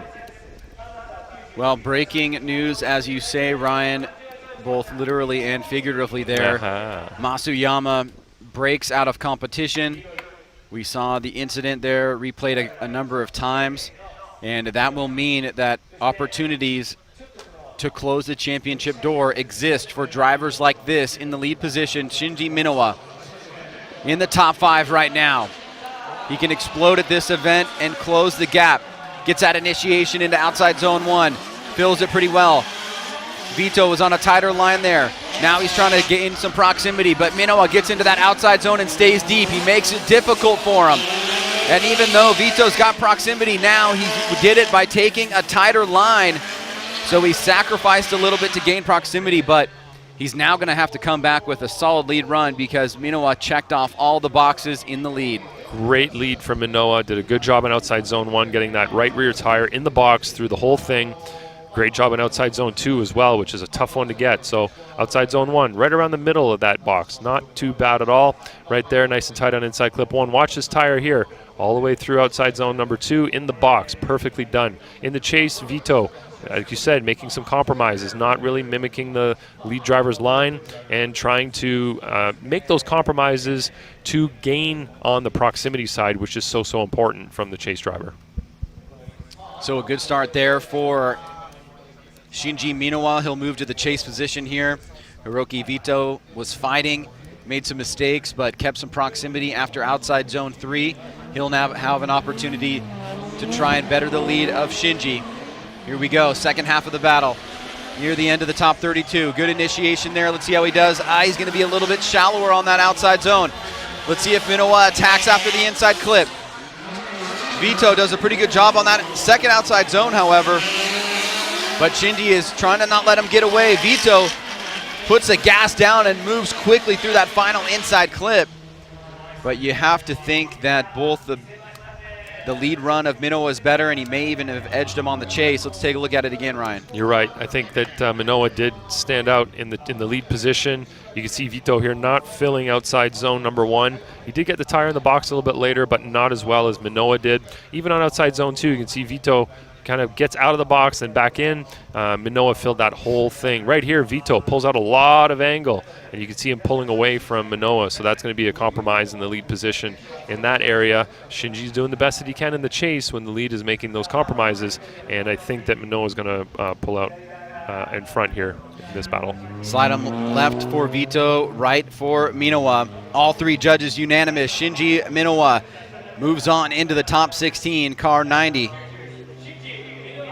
has made his move, and he is in good position here. He has no championship contenders now that Masuyama is out on his side of the bracket. He would only meet a championship contender in the Final 4, and it would have to be against Andrew Gray if Gray and Minowa were able to make it all the way through. Final battle here after this by run by Benjamin Chiam is Hayato Miyoshi and Yukiko Ishiguro. But first, let's get Chiam underway. All he needs to do is show that the vehicle can get off the line under its own power, and he'll move right on, so that'll solidify it. So you can see here again, Ryan, this is one of the drivers we were talking about yesterday that seemed to have a very, very tight car, very, very grippy, and he had a hard time getting to outside zone 1 there. Maybe just playing it safe because it is just a buy run, but you can see that the car is very fast, very grippy. Could maybe dial it back a little bit in our opinion, but he seems to be making it work. We don't really know how he would have fared in that tandem battle as we didn't get to watch any of it. Up until the initiation point was all we saw. So we'll have to see what happens when we get into the top 16. He'll be going up against Kubo, who was a 14th place qualifier. So Chiam is so far the only upset on the right side of the bracket. He was 30th and beat 3rd place Masuyama due to Masuyama braking in that first run of the battle. Now we have, as you said earlier, Miyoshi against Ishiguro. That's the 11th place qualifier against the 22nd place qualifier. All right, so both drivers just about ready here as we wait for Ishiguro to finish up his burnout. Now being signaled up to the start line. There he is. She is. That's right, correct.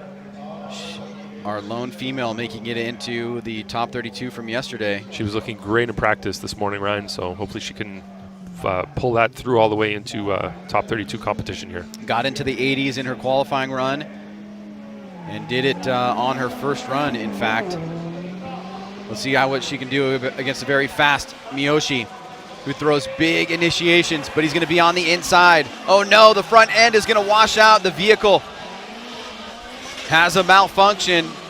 Run will be over here. You'll see the flags probably come out if there's any danger. It looks like she's able to make it past the crossover, but in that particular case, she moved out of the way, so Miyoshi would need to finish the run. He does do that, but the front end washed out. It looked like there was a bit of malfunction. That may have actually been a misshift there. Let's take a look at this one more time.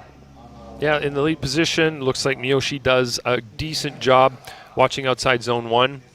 Let's see where his right tire ends up. Right on the inside line there. And then maybe she just got in the chase position a little too gripped up. Maybe it was a misshift or potentially just a power delivery issue. Maybe she wasn't committed enough on throttle. She was looking so good in practice. She did a couple of leads, some chases, and she was on it. She was looking great. It's just unfortunate that she wasn't able to do that same type of driving here in top 32 competition. Tough position to be in right here for Ishiguro, but she has an opportunity in the lead to try and force an error on Miyoshi, which is the only thing that can get it into a comparison of lead to leads. Here we go. He's got to pull out all the stops. Big flick into the outside zone, a bit too deep. Oh, and saved by the big foam blocks. Runs over here. Miyoshi can shut it down. There was contact between the two of them, though, Ryan. You could see the just behind the rear wheel of the R34 is, I think he made contact with her left rear corner.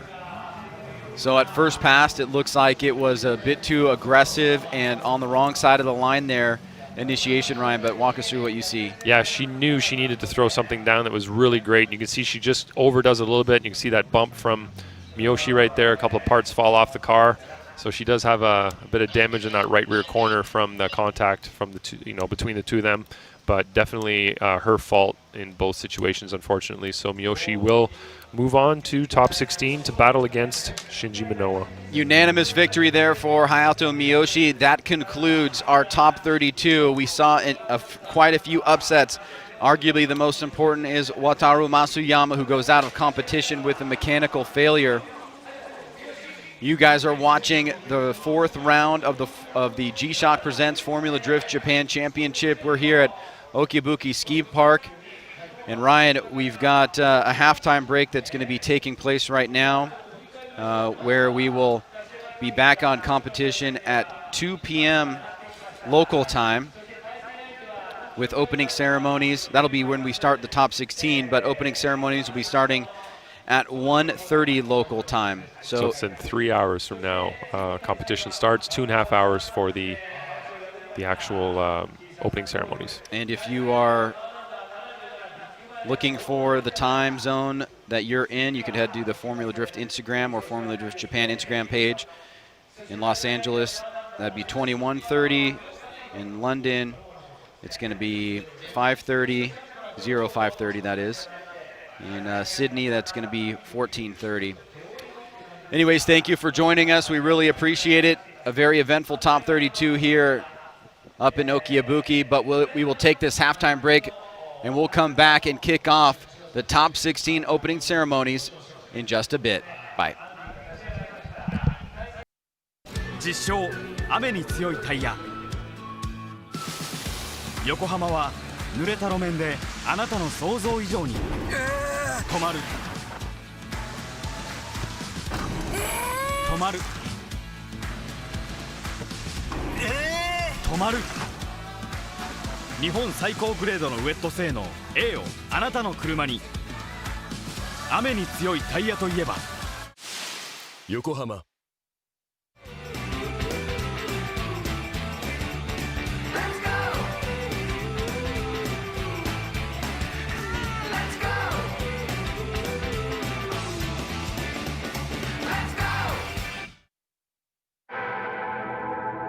革新のカーボンベゼル。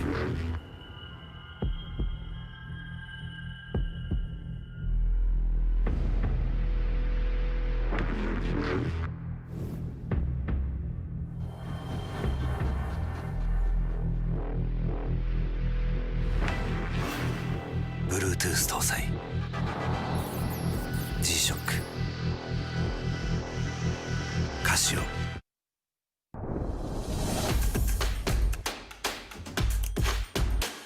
The brightness called brilliant.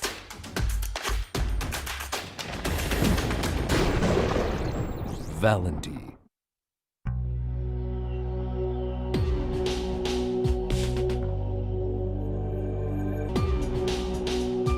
Quality of Japanese craftsmanship. Brilliant. What's up, guys? It's Frederick Ospo, and I use RSR suspension on all my drift cars. I love RSR. Iyo RSR Ichiban.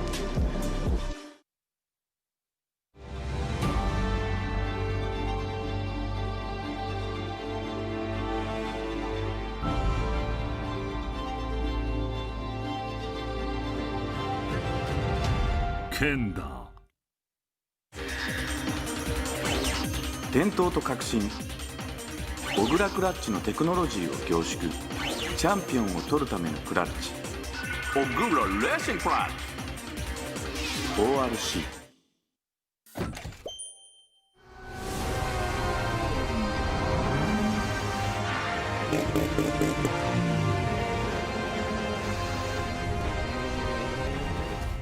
モティ。